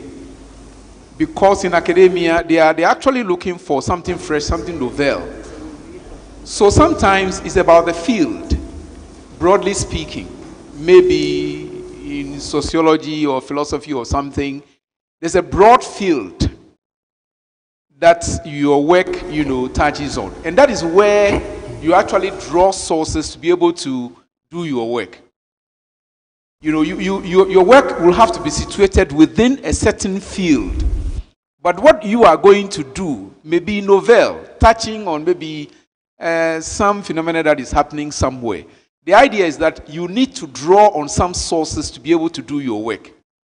That's why we call it research. It's search, but it's research. So you need to be speaking to some scholars, and speaking to them may mean contacting their sources. You go into the library, seeing what they have said about what you want to do. So there is some novelty with every, research undertaking. Otherwise, we are stuck. We're not going to advance, the frontiers of knowledge. So it is required, particularly at the PhD level. They are looking at what contribution you are going to make to the field of knowledge. So there's some freshness. But also, it is situated, as I've said, within a field. So within that field, then you are required to dialogue with others who have, said something generally about that field. And maybe getting to know the kind of topic you want to look at. Maybe we can address that. That may be I should say personal, or that may be more focused. So that depends on whoever is also going to supervise you. So I wouldn't want to go too deep into it, but if anybody is interested, maybe you're at a certain level, you want to do something that requires some supervision, you can talk to people who have worked within that field and are able to give some kind of guidance. So I hope that what I've said will solve the situation. Thank you very much. Thank you. May I humbly add that every research is possible. Assuming you are doing an MA, which is 1 year, and maybe the research portion is just a semester. And you bring a topic to me, and I look at the topic and I said, this thing you have taken, yeah, if you were doing somebody does PhD at Cambridge University, Oxford, and the person took about 12 years, because it was a new thing. The person had to go and situate herself in a village somewhere in Africa. Stay there. And stay there for a very long time, interact, because nobody had written on it before. So a professor can look at the thing and tell you, my friend, this thing that you want to do, it is doable, but the thing is that if you want to do it at an MA level, you will crash. That's what they mean. In the end, what for food to crash. Yes, professor, no, on PWASM, but or here was open in terminal the headmaster or presec. I said my that's yes. Thank you, Professor Moderator. I will start from the top. Sick, students who fall sick and the financial implications. Yeah, it's a genuine concern that you have raised. How we try to deal with it was we insist that every child comes to school with a health insurance card, so that when they fall sick, then they can use the health insurance card. There have been some few instances where the sickness the child has undergone is not covered by health insurance. In that instance, we insist that the parents take up their responsibility. The challenge we have had is that you can't keep the child in the sick state in the school waiting for the parents. So you have to rush the child to hospital, and then there's the issue of who should pay the money. That has become an issue which is of concern. Probably what we can do about it, when it happens to you like that, quickly let your district director know, so that they will inform us and then we'll see what type of support we can. Other than that, we expect that the health insurance should be able to cover up the initial, because when the child gets sick beyond a certain level, he cannot be in school. The parents will have to take the child away home. So that is the arrangement. But if it comes the situation you are describing, where the parent is refusing to pay, or the magnitude of the case is such that it's beyond the school, quickly let your district director know, and they will inform us, and we see what support we can provide. On the appreciate, when I started my address, I did say that I don't envy any headmaster of a school at the moment. I think that was enough recognition that heads of schools are doing something extra. I think that was enough, except you don't want to appreciate that. But to say that I don't envy you means that you are going through a certain process, which I understand is difficult, which means that I appreciate what you are doing. Right. The issue of feeding, and I am not surprised that it's coming up, and I know that it's not only here, it will come up severally.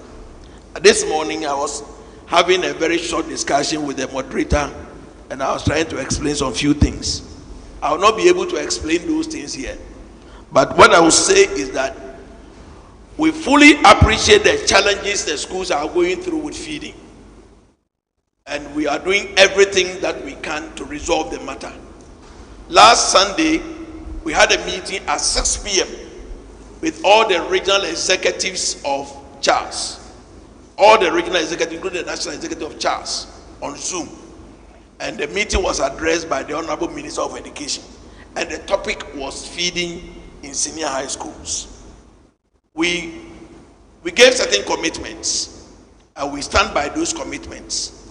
The understanding was that from yesterday, food should start moving to the schools to normalize the situation. We hope and pray that by the weekend we will have, it might not be enough, but it should be able to carry you to a certain point before we go back, so that we can avoid the current acute situation that we find ourselves. We fully appreciate the situation. The circumstances, I was trying to explain to moderator, I will not explain it here, but the circumstances clearly went beyond our expectation. So it got us on the wrong foot. But we are doing everything that we can. In fact, this morning, whilst I was coming here, and when I was reading your communique, I was also communicating with Accra. So I'm sure that whilst I sit here, I'm sure that something is happening. And I can assure all of you that by the weekend, the situation will seriously improve. On the promotion of teachers, you see, what we used to do when we did the face-to-face promotion, face-to-face interview, one of the major reasons why we changed was the length of time. Somebody can receive invitation to attend interview for 3 months. He has not gone. And the stress that people went through before they went through the interview. There were other reasons. And this man, I know him. So when I appeared before him, he failed me. There was this whole issue. There were several issues. That's why we changed. The original idea we had was to keep the staff appraisal as an aspect of the exam. Unfortunately, and I'm being very blunt here, unfortunately, the staff appraisal we receive undermines the entire promotion exercise. I hope you understand what I mean. The appraisal report that we received undermine the entire promotion exercise. People wrote appraisal for people that you read, and you yourself, you know, I don't know the person from Adam, but you read the appraisal, you say, this is not true, this is not correct. In one school, the least person scored was 89% of the appraisal. The least was 89%. So there was a real issue about integrity of the appraisal system. There's a real issue.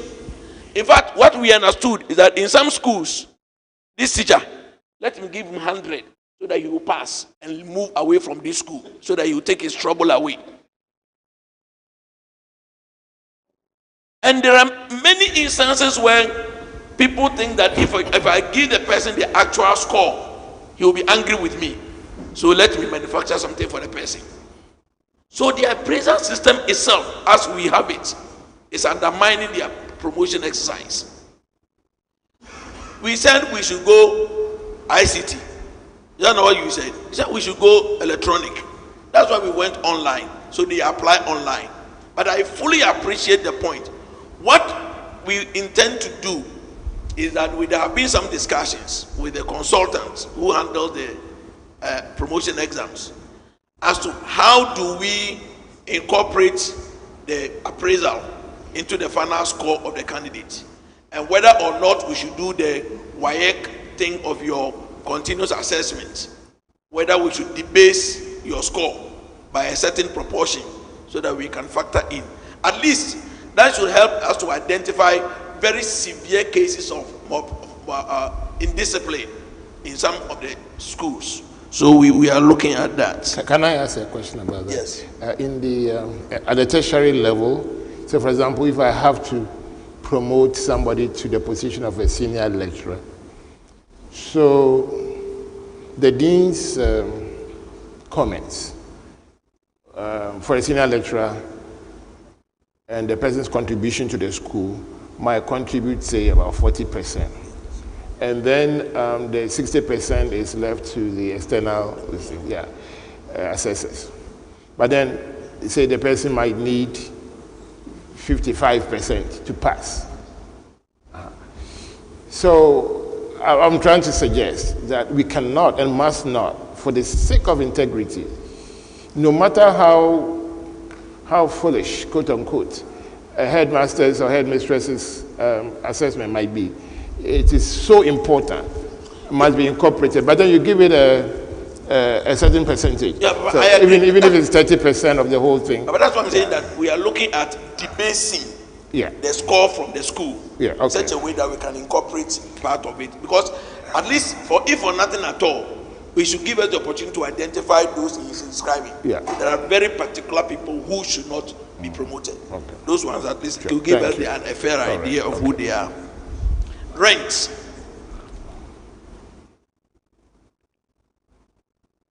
If if there is accommodation in the school, it can be given to staff.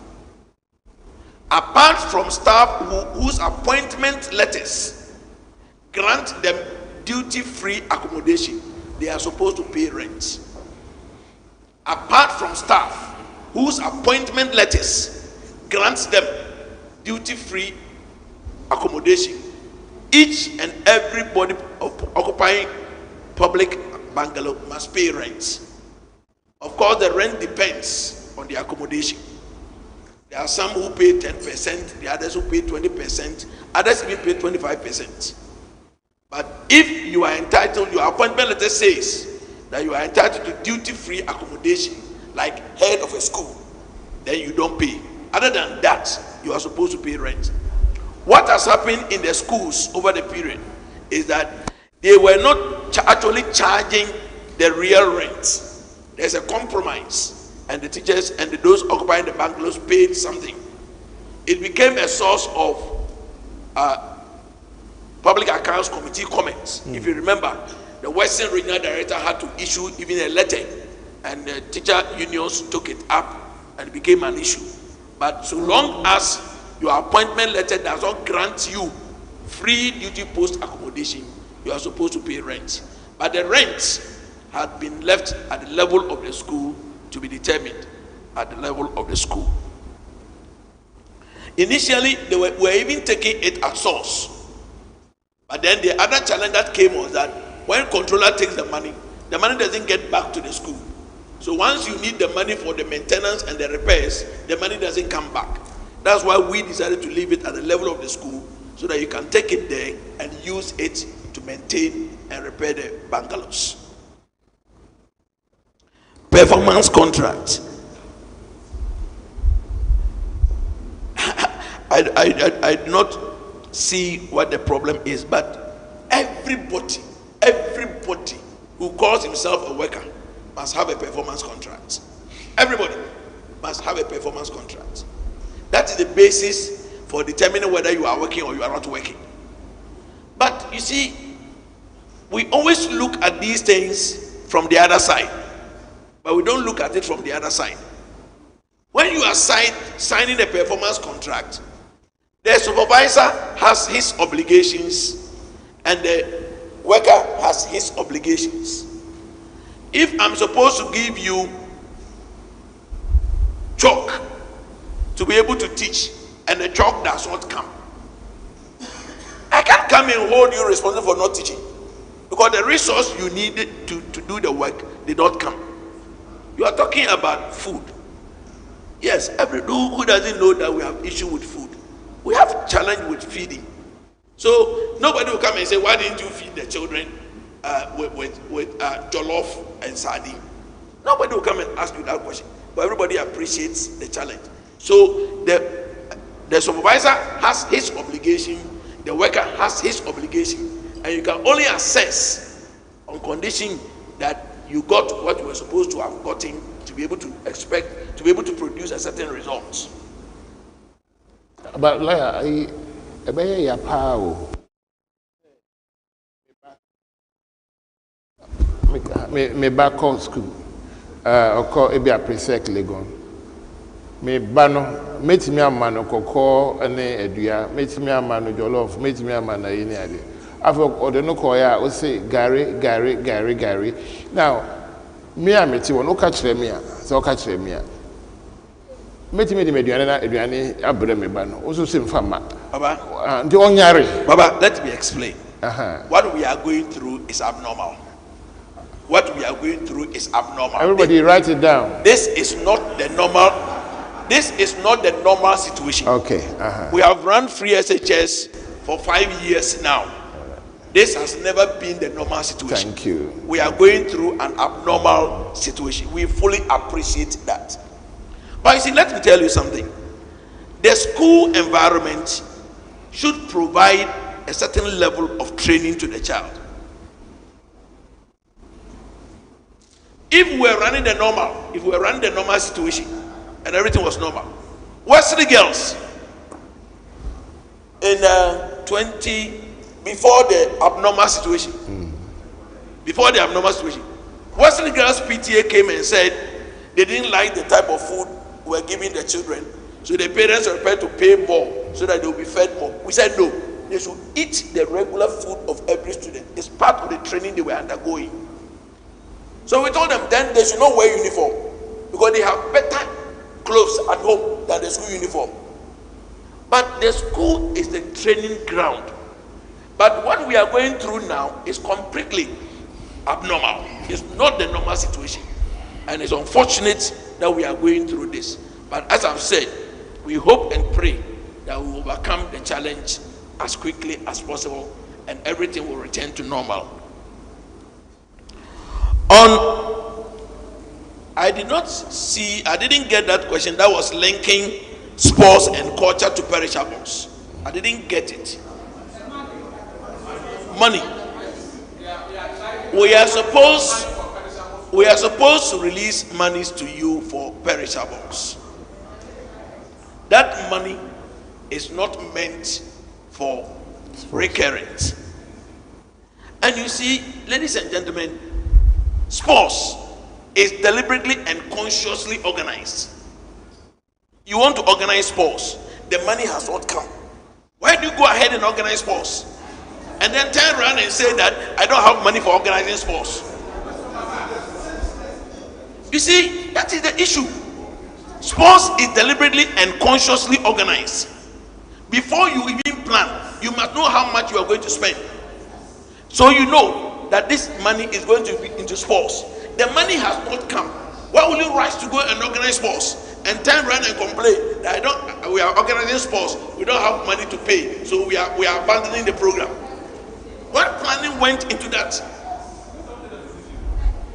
You can complain that we are unable to organize sports because the money is not coming, but you cannot say that we started organizing sports, the money didn't come, so we are abandoning the sports midway. You can't say that.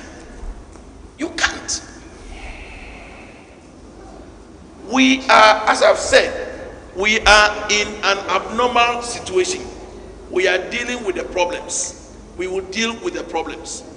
Yesterday, for example, Tuesday, there was a very high-level meeting among the movers and shakers of money in Ghana about how much was owed free SHS implementation.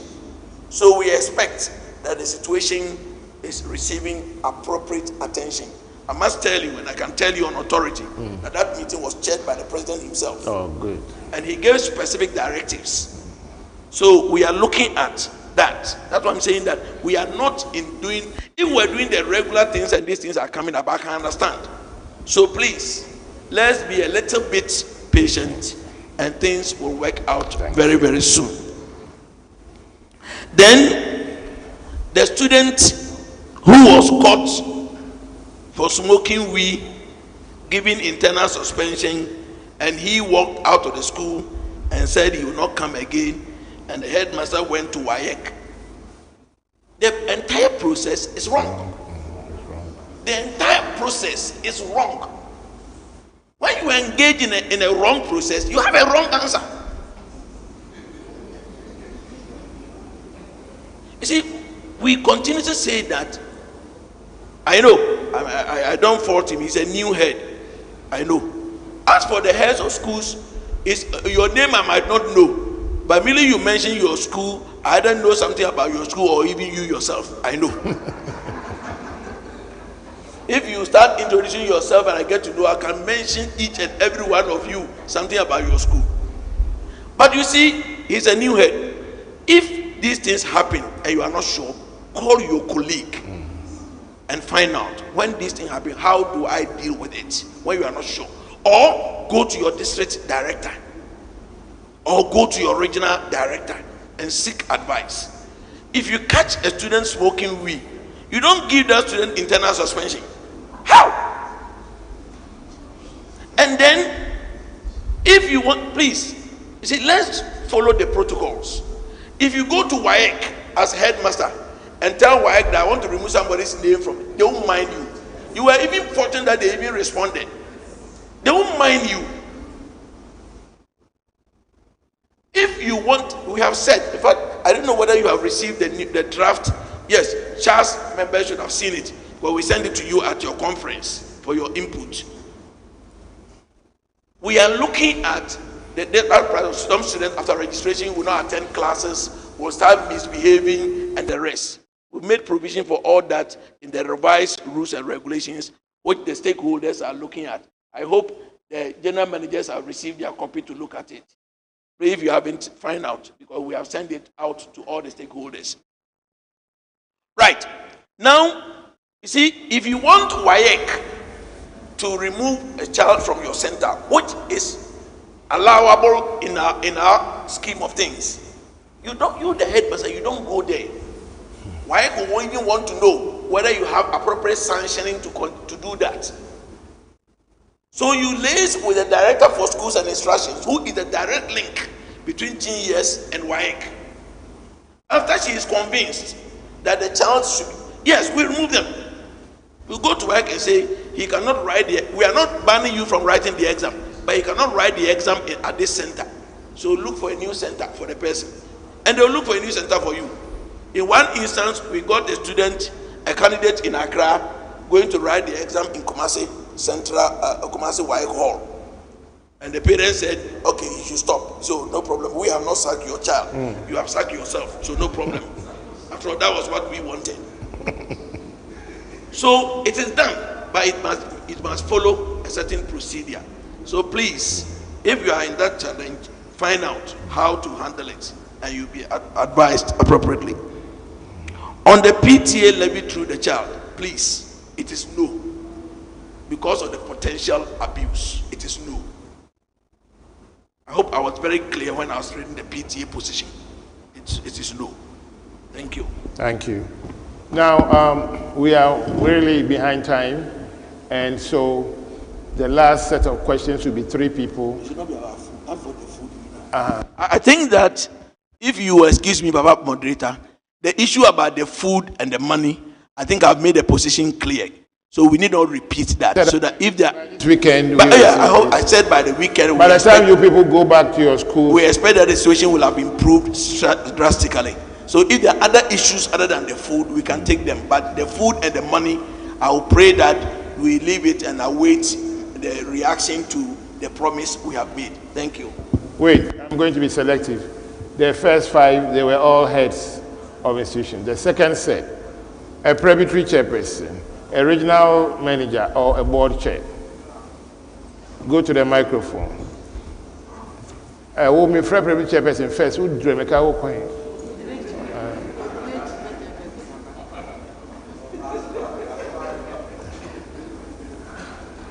Okay, a Presbyterian chairperson, and then regional manager, and then any board chair wants to speak.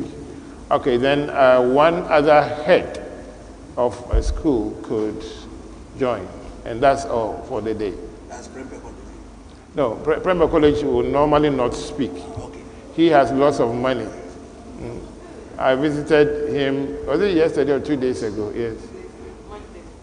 Prempeh College, where are you? There he is. Okay. Okay. Thank you, Moderator, sir. Yes. Please, this is a contribution. I believe education is the bedrock for any society. And if we can develop, as it is our quest, to be like the developed nations. Actually, I don't want us to be like them, but go ahead. No, normally that's what the state will say. That's right, that's right.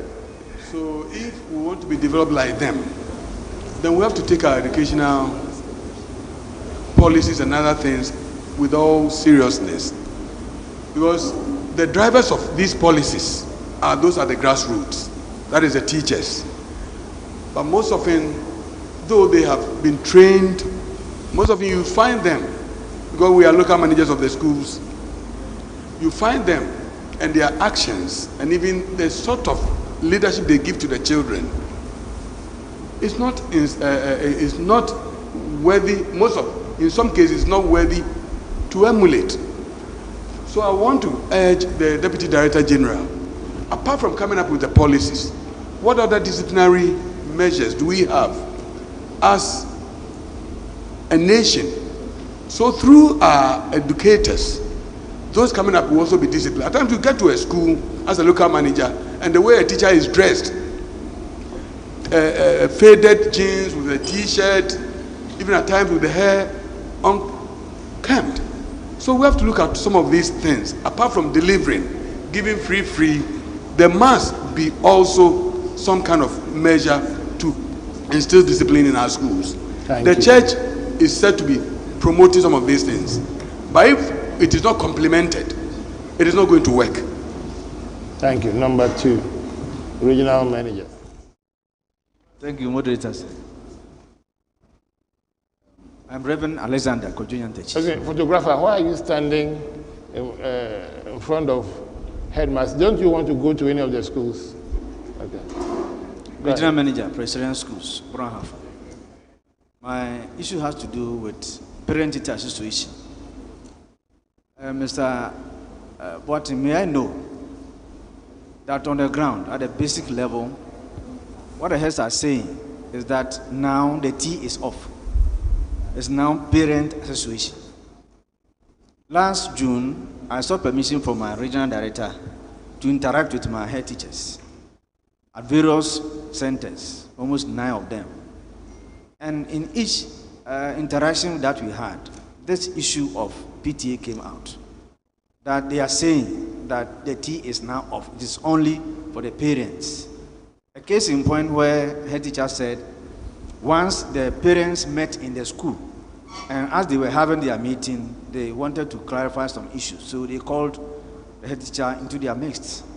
And when he was there assisting them, explaining some issues to them, CISO came, and when he asked of the head teacher, they told him that he is there interacting with the parents. And when he was going, he wrote in the law book that he should come and explain to the director, municipal director, why he is meeting with the parents. So I said, well, for me, I haven't cited any document stating that the T should be off. And that is what they are saying. So I just want to know from you. Thank you. Then, sir, 2. No. Thank you, sir. Thank you. Yes,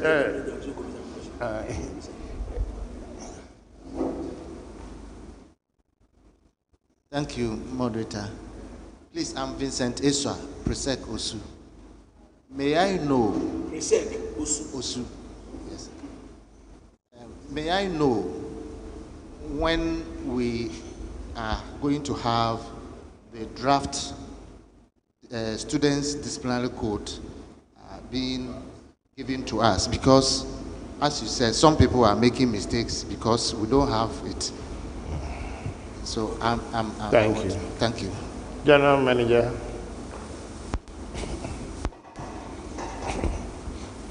Thank you, sir. But as for you, you can always go and talk with the Director General. Please, I'm speaking on behalf of my heads. Thank you, sir. Permission. Did you hear that one? Did you hear that one? Okay, maybe she wants to say for political reasons, so that her people will know that she speaks for them. Yeah. But we could have discussed exactly. Thank you very much. Please, what I want to know is that when Mr. Boating was making the presentation, he mentioned requisitions from the institutions, furniture and other things that they are supposed to. And it seems that we are having crisis with this furniture issue. Though they are supplied to the schools, they are very inadequate, and we still have students on the ground. May I know if we have that capacity to say that our schools can take a certain number so that when placements are being done, because sometimes the reason is, the heads gave us the numbers. A head may give 200, but it would end up that head gets about 800. There was a situation even where Form 1s being sent to one school were more than the population of the school. And this is becoming a headache for our institutions. So if we have that capacity, kindly let us know so that we don't have the embarrassing situation where the students lie on the ground. General Manager, he said that we are in abnormal times. Thank you. No, but this is not abnormal. Okay, Baba, for the discipline of staff and the attitude, we have both what we call our conditions of service and our code of conduct for every staff of Ghana Education Service. And we expect that the heads of schools, who are the frontline supervisors, will manage this code of conduct. So they are there. Probably it is their compliance which is the issue, but we have them. PTA, and whether there's a T or there's an A, it come up before me. When you talk about money, then they say the T is not there. Because let me ask, how many teachers have paid PTA dues before? The association is Parent Teacher Association, and they are supposed to pay dues. I don't know the number of teachers who have paid PTA dues before, unless the person is a parent. On the issue of the meetings, nobody has said that heads or staff cannot participate in PTA meetings. I think I said that the original concept behind PTA was to provide a platform for both parents and staff to meet and discuss academic progress of the children. So it is a parent-teacher association. Unfortunately, it has now become money collection mechanism, and that's why the challenge is coming up. Now, what has happened over the period is that when the children are being levied, and you ask the head, why are the students paying the levy despite the ban? It's not me, it's the PTA that decided.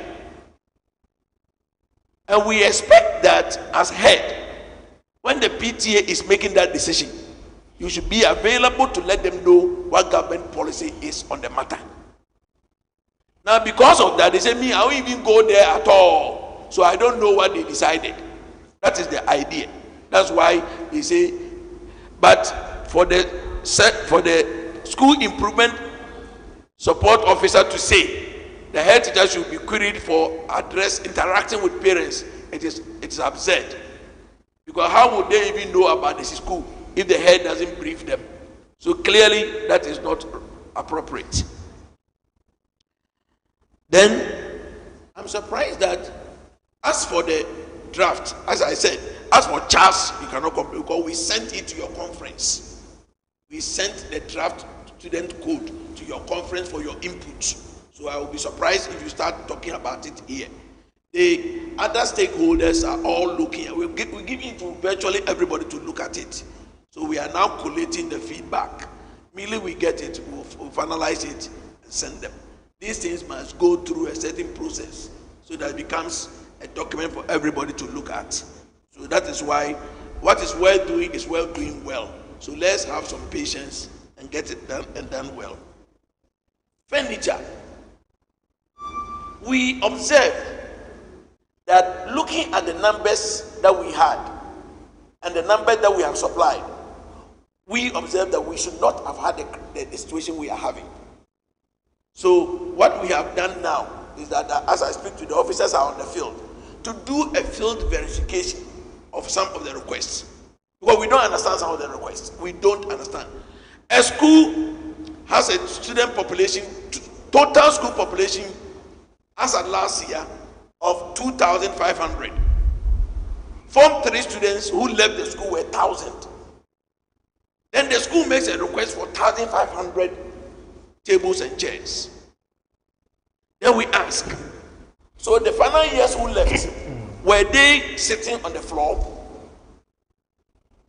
We know some of them will break down, but you cannot be asking for 1,500 when at the time the final year students were leaving, there was no issue about furniture. I agree, probably we have added more so that we can only top it up, but you cannot ask for 1,500. So those are some of the verifications that we need to make. On the student placement, if you ask the head, they will tell you every year we work with them to give us their capacity. and we use that capacity as much as possible. But you know, and the moderator here knows that from time to time, these numbers could be exceeded. It's not for every school. There are some schools that did not even get the required number they wanted. But there are some, like my brother there. There are some of them who sometimes will have to be Prempeh College. What is Prempeh College? Yes. I had to force him to switch on his phone. During placement, he switched off his phone. Nobody can get him. I told the assistant, tell him, I'm calling him, his phone is off. Go and tell him to, before he will switch on his phone. So we understand. So sometimes, some of the schools will get more, because it is not me, it's not my children. But let it be very realistic. If I sit there and moderator comes and tells me, Mr. Boating, oh, this is my grandchild. He wants to go to Presec. I should tell him, Baba is full. Is that what you are saying? No, but Mr. Boating, at Presec now, there are about 4,940 students at Presec.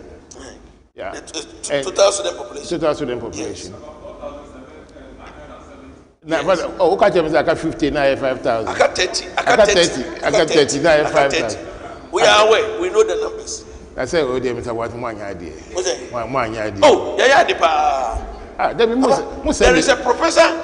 Who's in school? There's a professor colleague here, not on this table. Professor colleague, who has not allowed the boy to go to school because he will not go to Presec. I went to Adisadel. I went to St. Augustine's. I went to Fansipim to look for a place. He said if it's not Presec, the child should stay at home. Actually, there was a child who got hospitalized because he was told that he couldn't get to Presec. Good. This professor, he says he will take the boy to private school if he doesn't get Presec. So sometimes I'll have to go and call him. Unfortunately, his phone was on. No, so I will call him. And my only point is that the number are DOS. Once the number gets over like that, if you ask him, he will tell you. Then the attention shifts there. But you see, my point is that we want to try as much as possible to help any government in power to succeed and do well. But at times when you force us, sometimes to go to the public, into the media, and sometimes I'm not comfortable. Oh, Presec has the capacity. For example, if Presec has the capacity if Presec Legon tells me, or Prempeh College tells me, that there are students sleeping on the floor, I know you see, let me be very clear here. Some of them will happen. Some of them will happen because the numbers we gave them will exceed the capacity the school provided. But the circumstance is like that we had to do it. Abnormal. When those things happen, we work with them to provide the needed support for them. If you ask Prempeh College, we have sent the furniture. Has the furniture come? Not enough, but we have sent the furniture. Prempeh College has the furniture. Prempeh, the furniture hasn't come. When I leave this table, come and see me. Because furniture has gone. When I leave here, you come. You have said that one I know. You have said it, don't worry. So, Papa, yes, in some schools, there is that problem. But we try to provide the needed support to enable them function. Presec, for example, your abandoned dormitory block, I can assure you, is on the drawing map now because of the pressure we have there. So we are doing something about the situation. But you see, there are 54 schools in this country. If you allow every average Ghanaian child, these are the schools they will attend. 54. Any other school to that child, he didn't get the school he wanted or she wanted. Now, as a result, there is pressure on these 54 schools. And so, invariably, there are the schools that we hear the reports of overcrowding, the schools that they don't have enough. It is true. Because we have schools that, as of today, do not have the full complement of the numbers that they wanted. They don't have them. because people don't want to go there. And some of them are not like my village school. Some of them are, but I don't want that school. I don't know whether there's a school, there's somebody here, but a school like, surprisingly, school like St. Augustine's. We don't know the reason. Students don't choose that school of late. Oh. We don't know. We are now trying to find out what the reason is. Wow. But Presec, we don't understand. In fact, the school that was the most popular school in Ghana is Kumasi Anglican. It's the most popular school in Ghana, Kumasi Anglican. By the first run, we have exceeded the number by about double. All of a sudden, this year is Presec.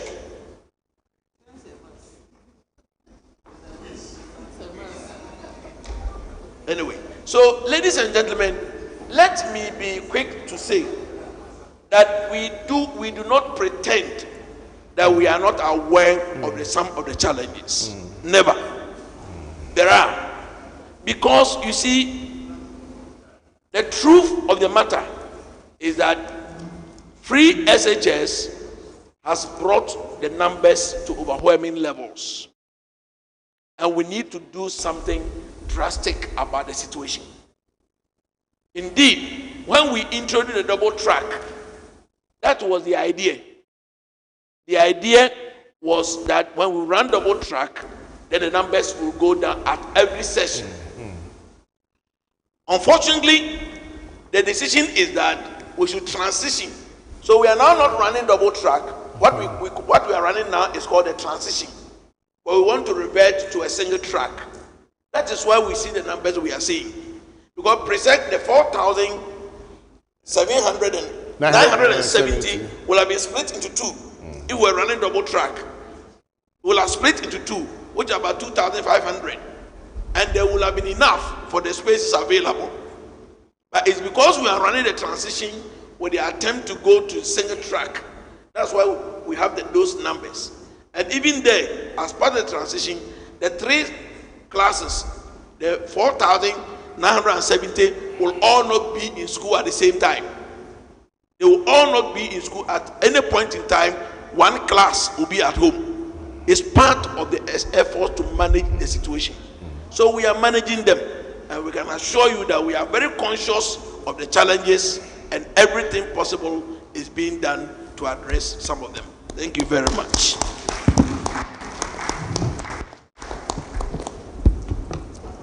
If I were Minister of Education, I would definitely get a lawyer to be my Deputy Director General. Let us give him a round of applause again, please. At this juncture, we will invite the principal of Agogo Presbyterian College of Education, Reverend Dr. Grace and Tim Adasi, to offer the vote of thanks.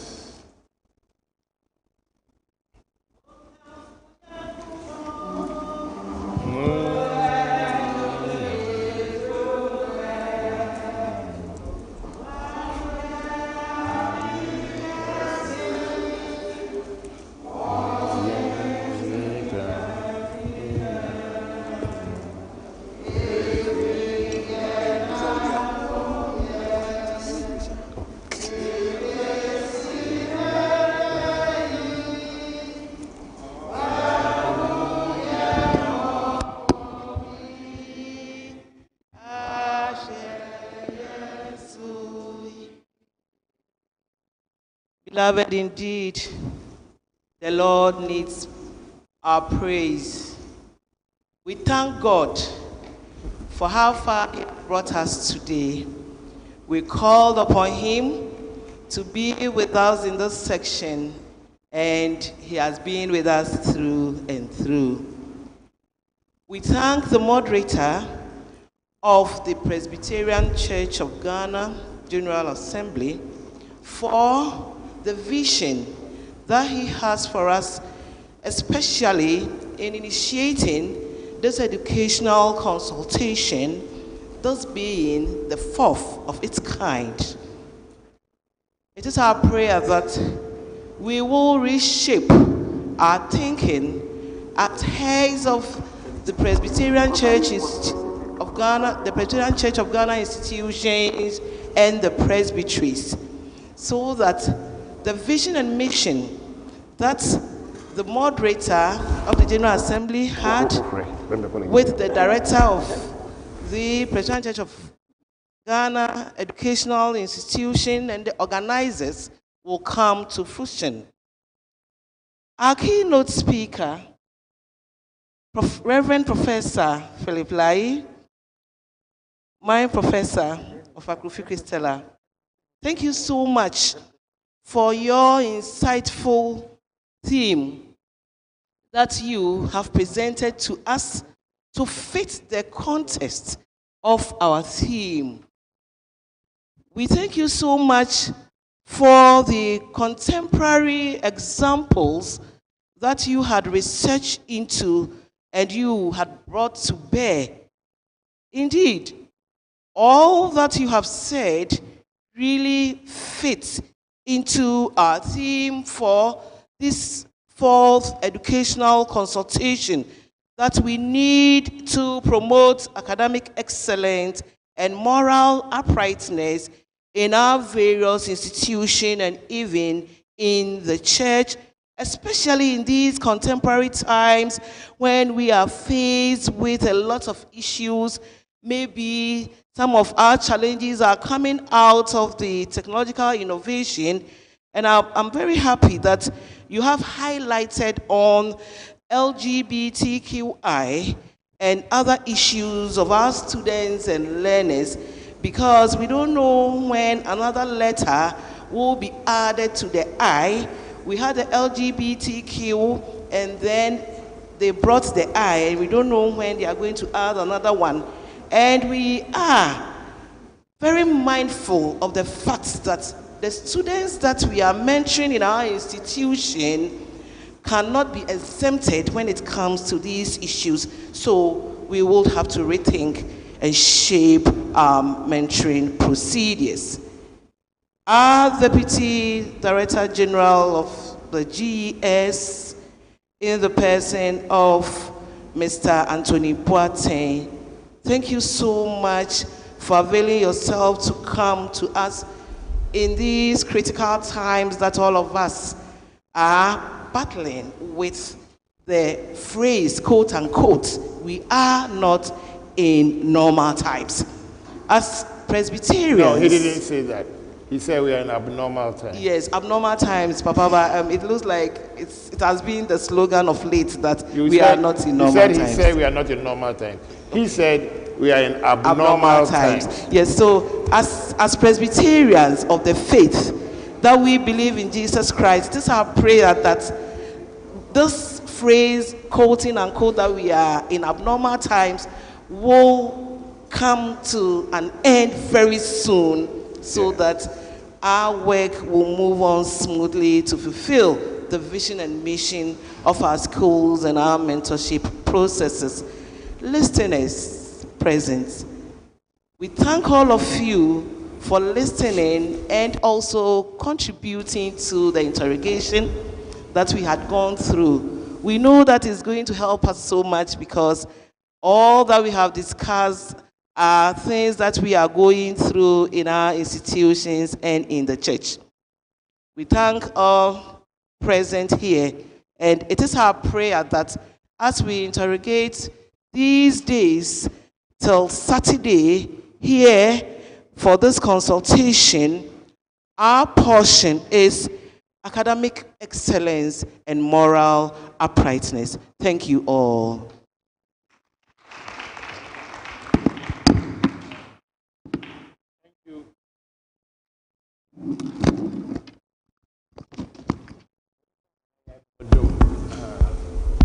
Thank you very much for that 7 minutes vote of thanks. Announcement. 7 minutes per announcement. General Manager, any announcement? Afterwards. Okay, he said we will take a picture with the resource persons afterwards. But may I acknowledge the presence of some of the other directors at the headquarters of the Presbyterian Church present. I see the Reverend Niyama Ashite, Director, Ecumenical and Social Relations, Foreign Affairs Minister of the Church. Any other director? I thought I saw Mission and Evangelism Director. He is out. Oh, okay, good. May I also acknowledge the presence of our bishops, Presbytery chairpersons. I acknowledge the voter, Presbytery chairperson. I acknowledge the Central Presbytery chairperson. I acknowledge the West Bronx Presbytery chairperson. I acknowledge the Dangwe Tongu Presbytery chairperson. And I acknowledge the Gan, as the Bishop of Rome, Presbytery chairperson. Is there any other chairperson here? And thank you very much. Any other announcements, please?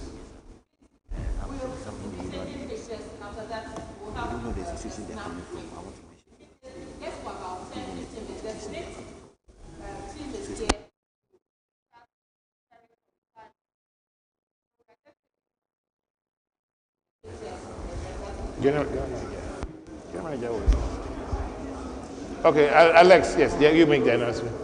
But general manager will know. Wait. Ojija, don't come up. You are using your Presec Legon to... yes. Director of... Head of... Microphone. General manager, are you holding the microphone?